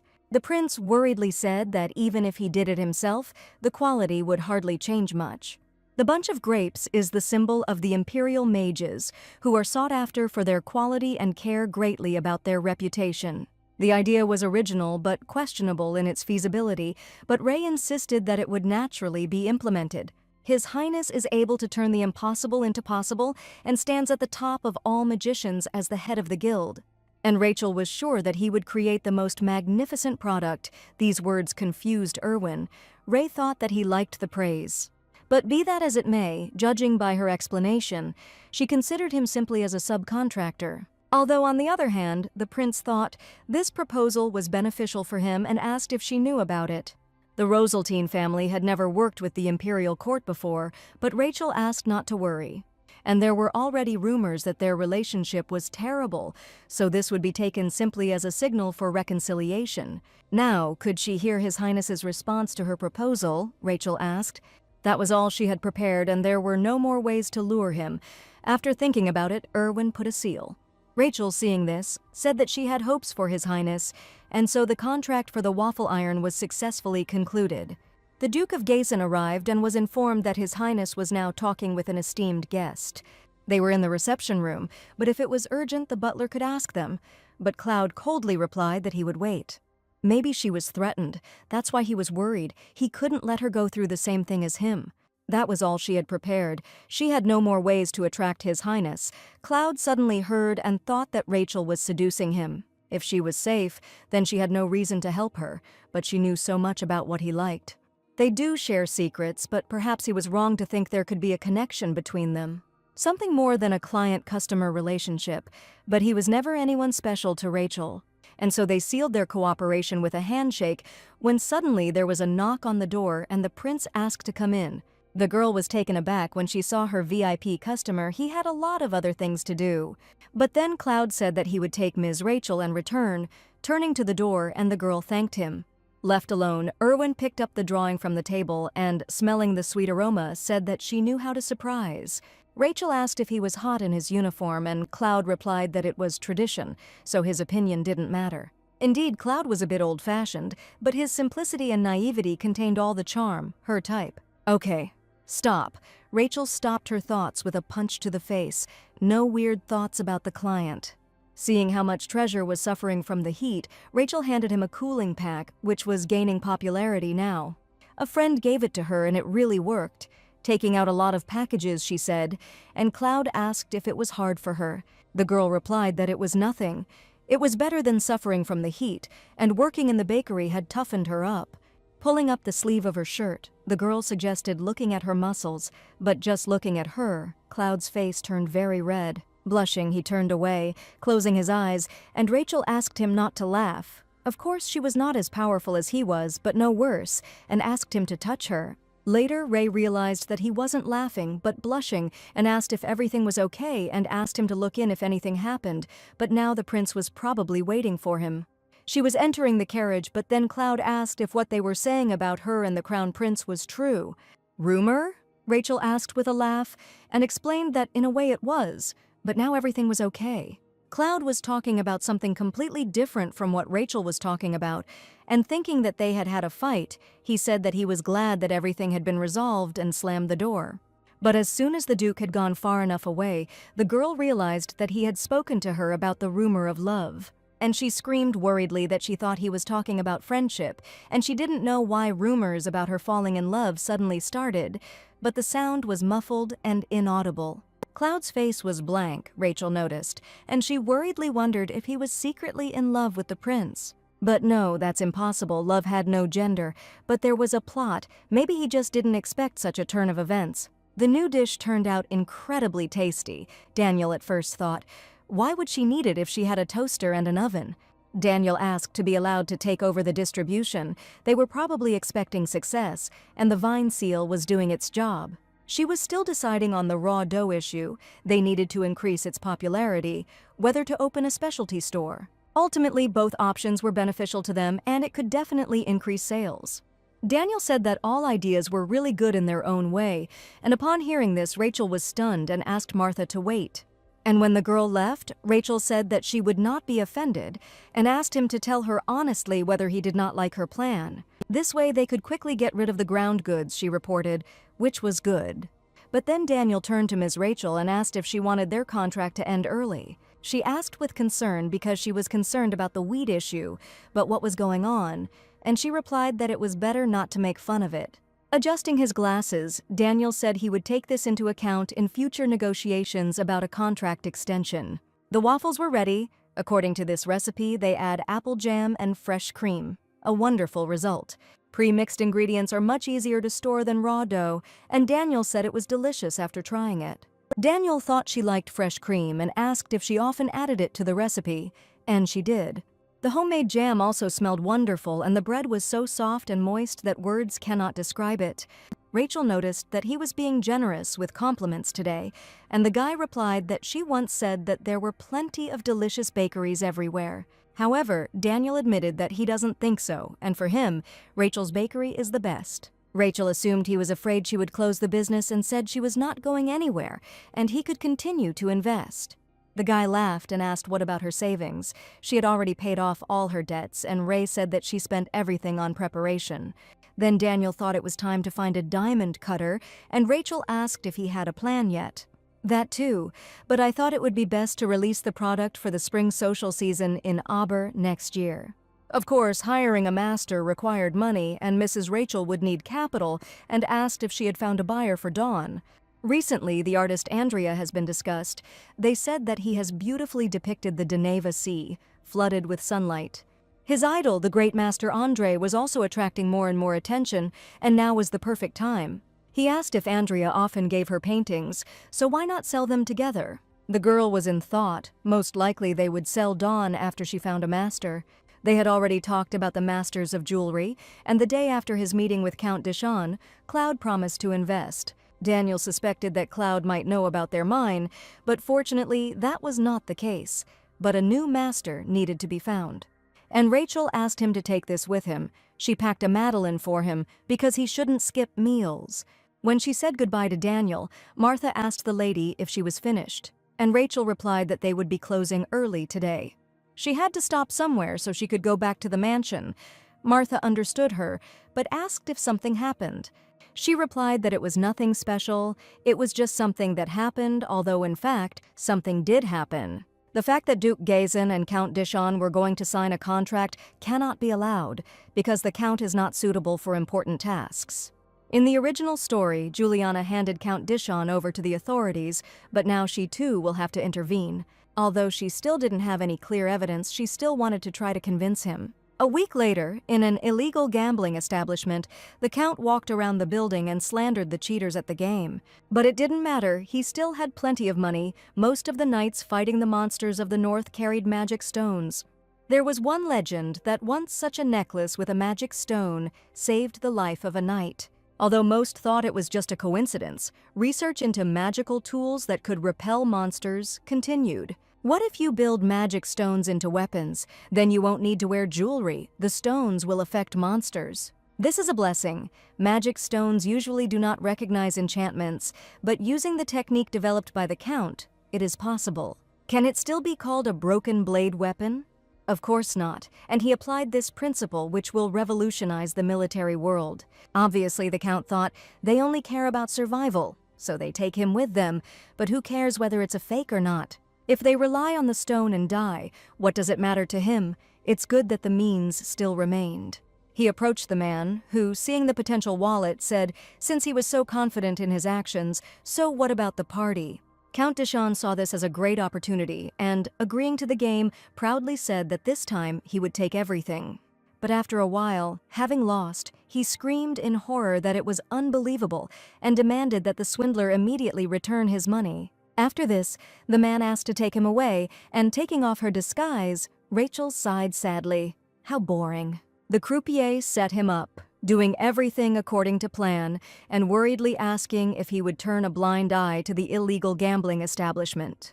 Rachel said his assistance was greatly appreciated and asked if an instrument of that caliber didn't require royal permission. She asked if he had received permission, but judging by his face it was so, and said that she hoped His Highness would show mercy. She couldn't ignore the existence of an underground establishment. The croupier worriedly thought that she was from the Crown Prince's entourage. Therefore, he decided to take the girl hostage. However, grabbing her hand, he realized in horror that she was not moving at all.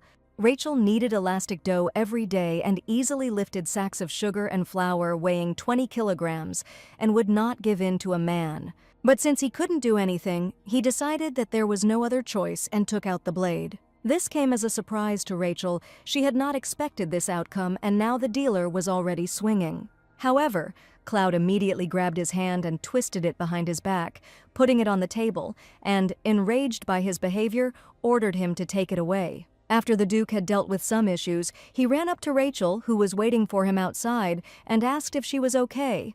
The girl sweetly replied that she was very glad that he came at the right time. She immediately felt relieved. She held her hands close to her, but then Cloud asked if she was hurt, and Rachel winced, tensing up, remembering the bruises on her arm. Covering her hand, she said embarrassedly that she always has a lot of wounds and often gets burns and cuts during work.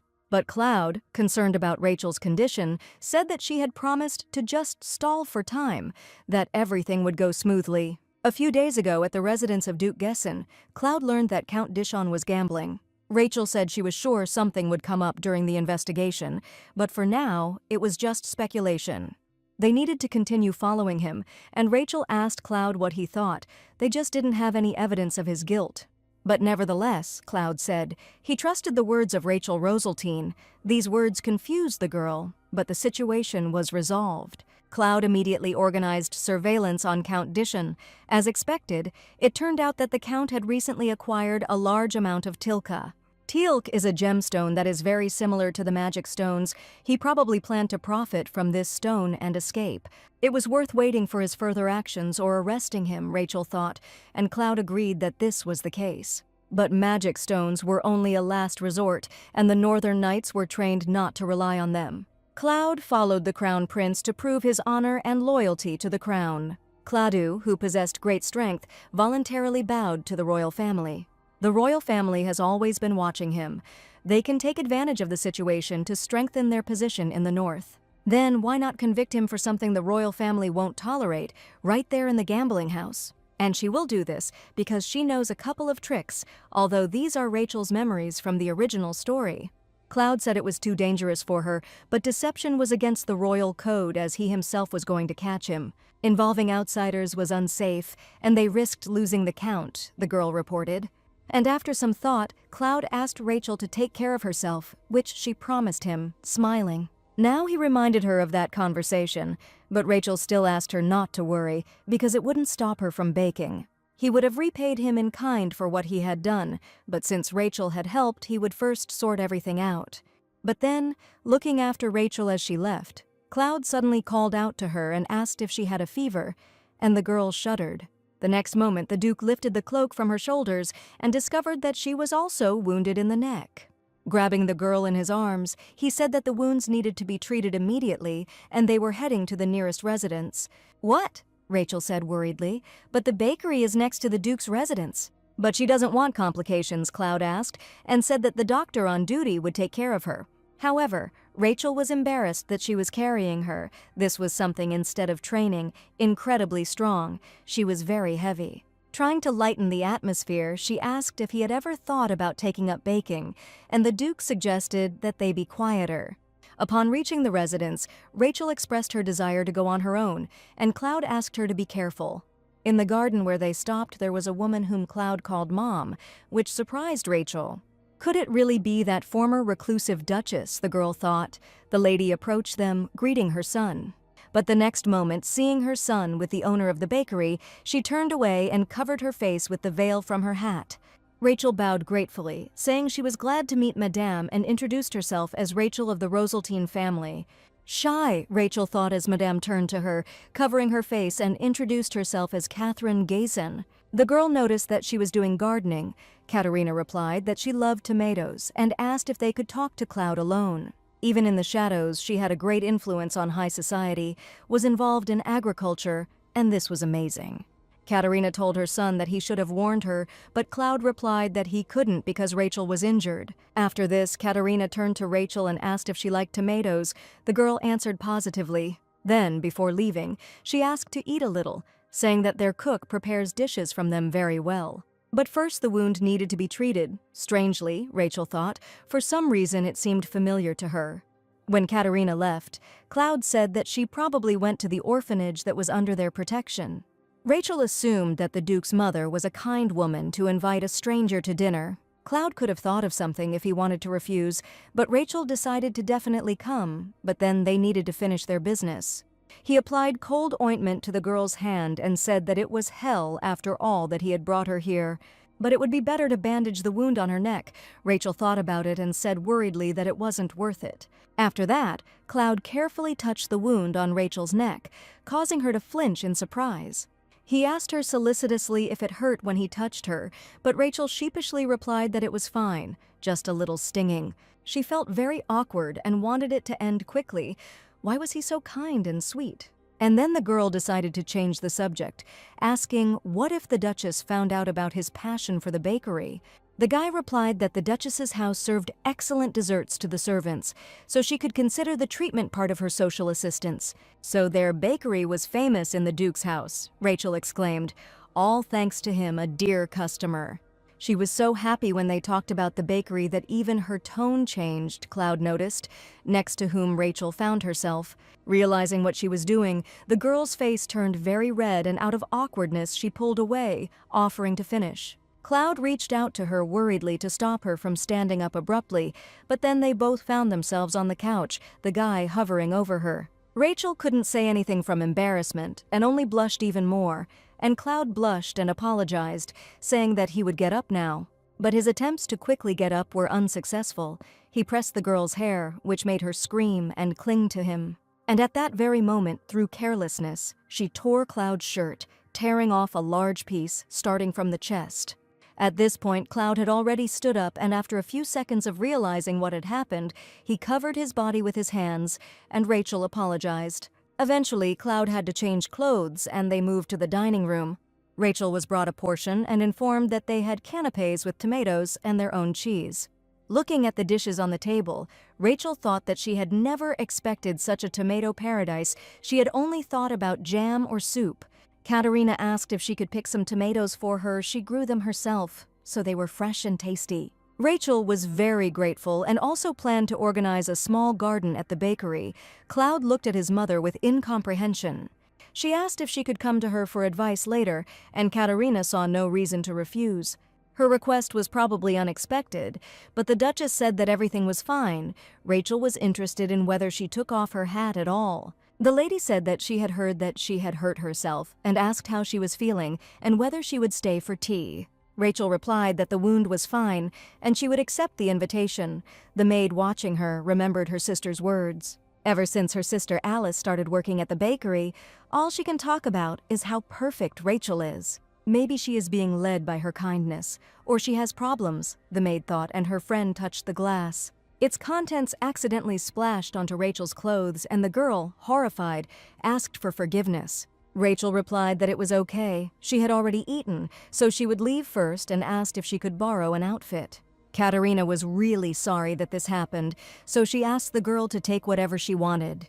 When everything was ready, and the maids helped Rachel change into a blue dress, both thanked them. Then the girl turned to the lady and, bowing very low, said that she was guilty and wanted to apologize again.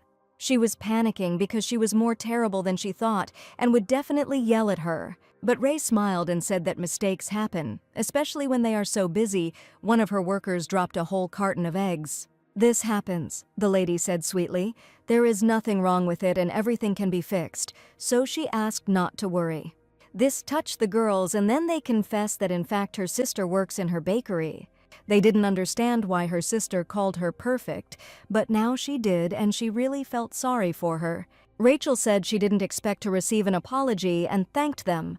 The girls admired her even more. And Ray, still not having recovered from today's situation, thought that everyone thought that she was so amazing, but she tore Cloud's clothes off.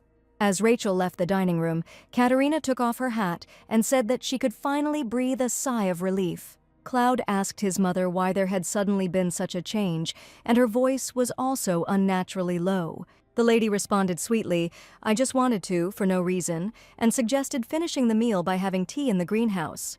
The lady said she would go and tidy herself up, but he could go, and Cloud understood his mother. She wondered why he bought his favorite desserts from Rachel, she thought, to help the bakery grow. Their son probably had feelings for her. They said she shouldn't interfere in the love affairs of the young, but if there was such an opportunity, why not? The maid reported that the lady said she needed a little more time and asked to enjoy the snacks first. After seeing that the maid had left, she exclaimed that now was the time and asked the customer to eat his dessert quickly. She said that pretending to eat it, Cloud was very touched by the lady's concern, but said that it was not worth it. It was a great opportunity to try other confectioners' products, and it really was a good opportunity. Then she offered Cloud a strawberry latte. She already knew its taste, and Cloud modestly agreed. After assessing the situation around them and making sure that no one was there, Rachel and Cloud began to secretly eat sweets. Suddenly, the maid came up, and the couple immediately stopped eating, and she said that the Duke had a letter. Cloud asked to leave it. And when she left them alone again, Cloud laughingly asked if she also ate in secret. Rachel laughingly admitted that she couldn't help herself. They suggested finishing the conversation before Madame arrived and started talking about the letter from Count Dishon. Rachel asked Cloud to read it, and the Duke's face showed that it was bad news, and that indeed the imperial court still did not want to let him go. They probably thought it would cause more damage to the empire, saying the Count's skills were excellent, Ray remembered. No one has yet been able to reproduce the engraving method using sword energy. But that doesn't mean they should ignore the existence of illegal gambling establishments, and what if the Count is involved with drugs? Cloud said that then the imperial court would have no choice but to punish severely, and then Rachel had a request. She asked to continue protesting so that the trial would not end like this, and she would try to collect more evidence. Cloud asked in surprise why she was helping him, and Rachel said that it was because she needed his assets too. She also needs to earn a living, and by the way, when Madam comes, they will eat everything now. Rachel changed the subject. Lying in bed, Katerina thought peacefully, let the youth spend time together, hoping that Rachel would become their daughter-in-law. During the night, Rachel received the information and immediately threw up on the new carpet of the secret room. She apologized, saying that the content was too disgusting and the man understood her. Drug distribution, drug use at meetings, and a lot of crimes to cover it up. And the most shocking thing is that it was not the Count who engraved the jewelry, but his son. When the wife tried to stop the exploitation of her son, the Count imprisoned mother and son separately. In the original, it was mentioned briefly, but now it's even worse, and she should have told Cloud everything immediately. The information obtained through the informant was immediately passed on to the Imperial Knights through Cloud. The Count could not escape severe punishment. He barely escaped the death penalty by offering all the money he had collected to the Imperial Court. Her name also appeared in the newspapers as the one who solved the case, but she had no intention of giving such an interview, and it was awkward. Afterwards, she opened the letter and read that thanks to her, the Count's son was able to see his mother again. There is light in his life. The pain he went through will not go away, but he will try to replace it with good things. The guy wrote that from now on, he would accept any requests from Duke Gezin and Lady Rachel, and he apologized for not being able to repay her kindness, and so she unwittingly made the best engraver in the Empire her ally. Rachel thanked Samuel for bringing the letter the last time the Duke carried her, and it was a surprise. But she had a few days of rest, and she needed it, thanks to which the preparation went well. She couldn't tell yet, but she hinted that Dawn would soon appear in the world again. After some time, the next lot arrived at Clara's Imperial Auction House. This was what everyone had been waiting for, the film breaking Dawn with a starting price of $89 million. The painting, which the Crown Prince had not yet given up, was an excellent opportunity to establish connections. But first, as they all knew, this work belonged to the late Monsieur André, whom the consignor also respected very much. They would like to add a special procedure to the auction process, a quiz presented by the consignor. Once the final bid is determined, the first person to answer correctly will receive the painting. People rebelled, asking what this was, what about those who simply raise the price and leave, and what if it was a setup? But the auctioneer said there was no specific price limit here, and it was not a place to negotiate in advance. He also asked to remember that they were working under the patronage of the Crown Prince and suggested that they begin.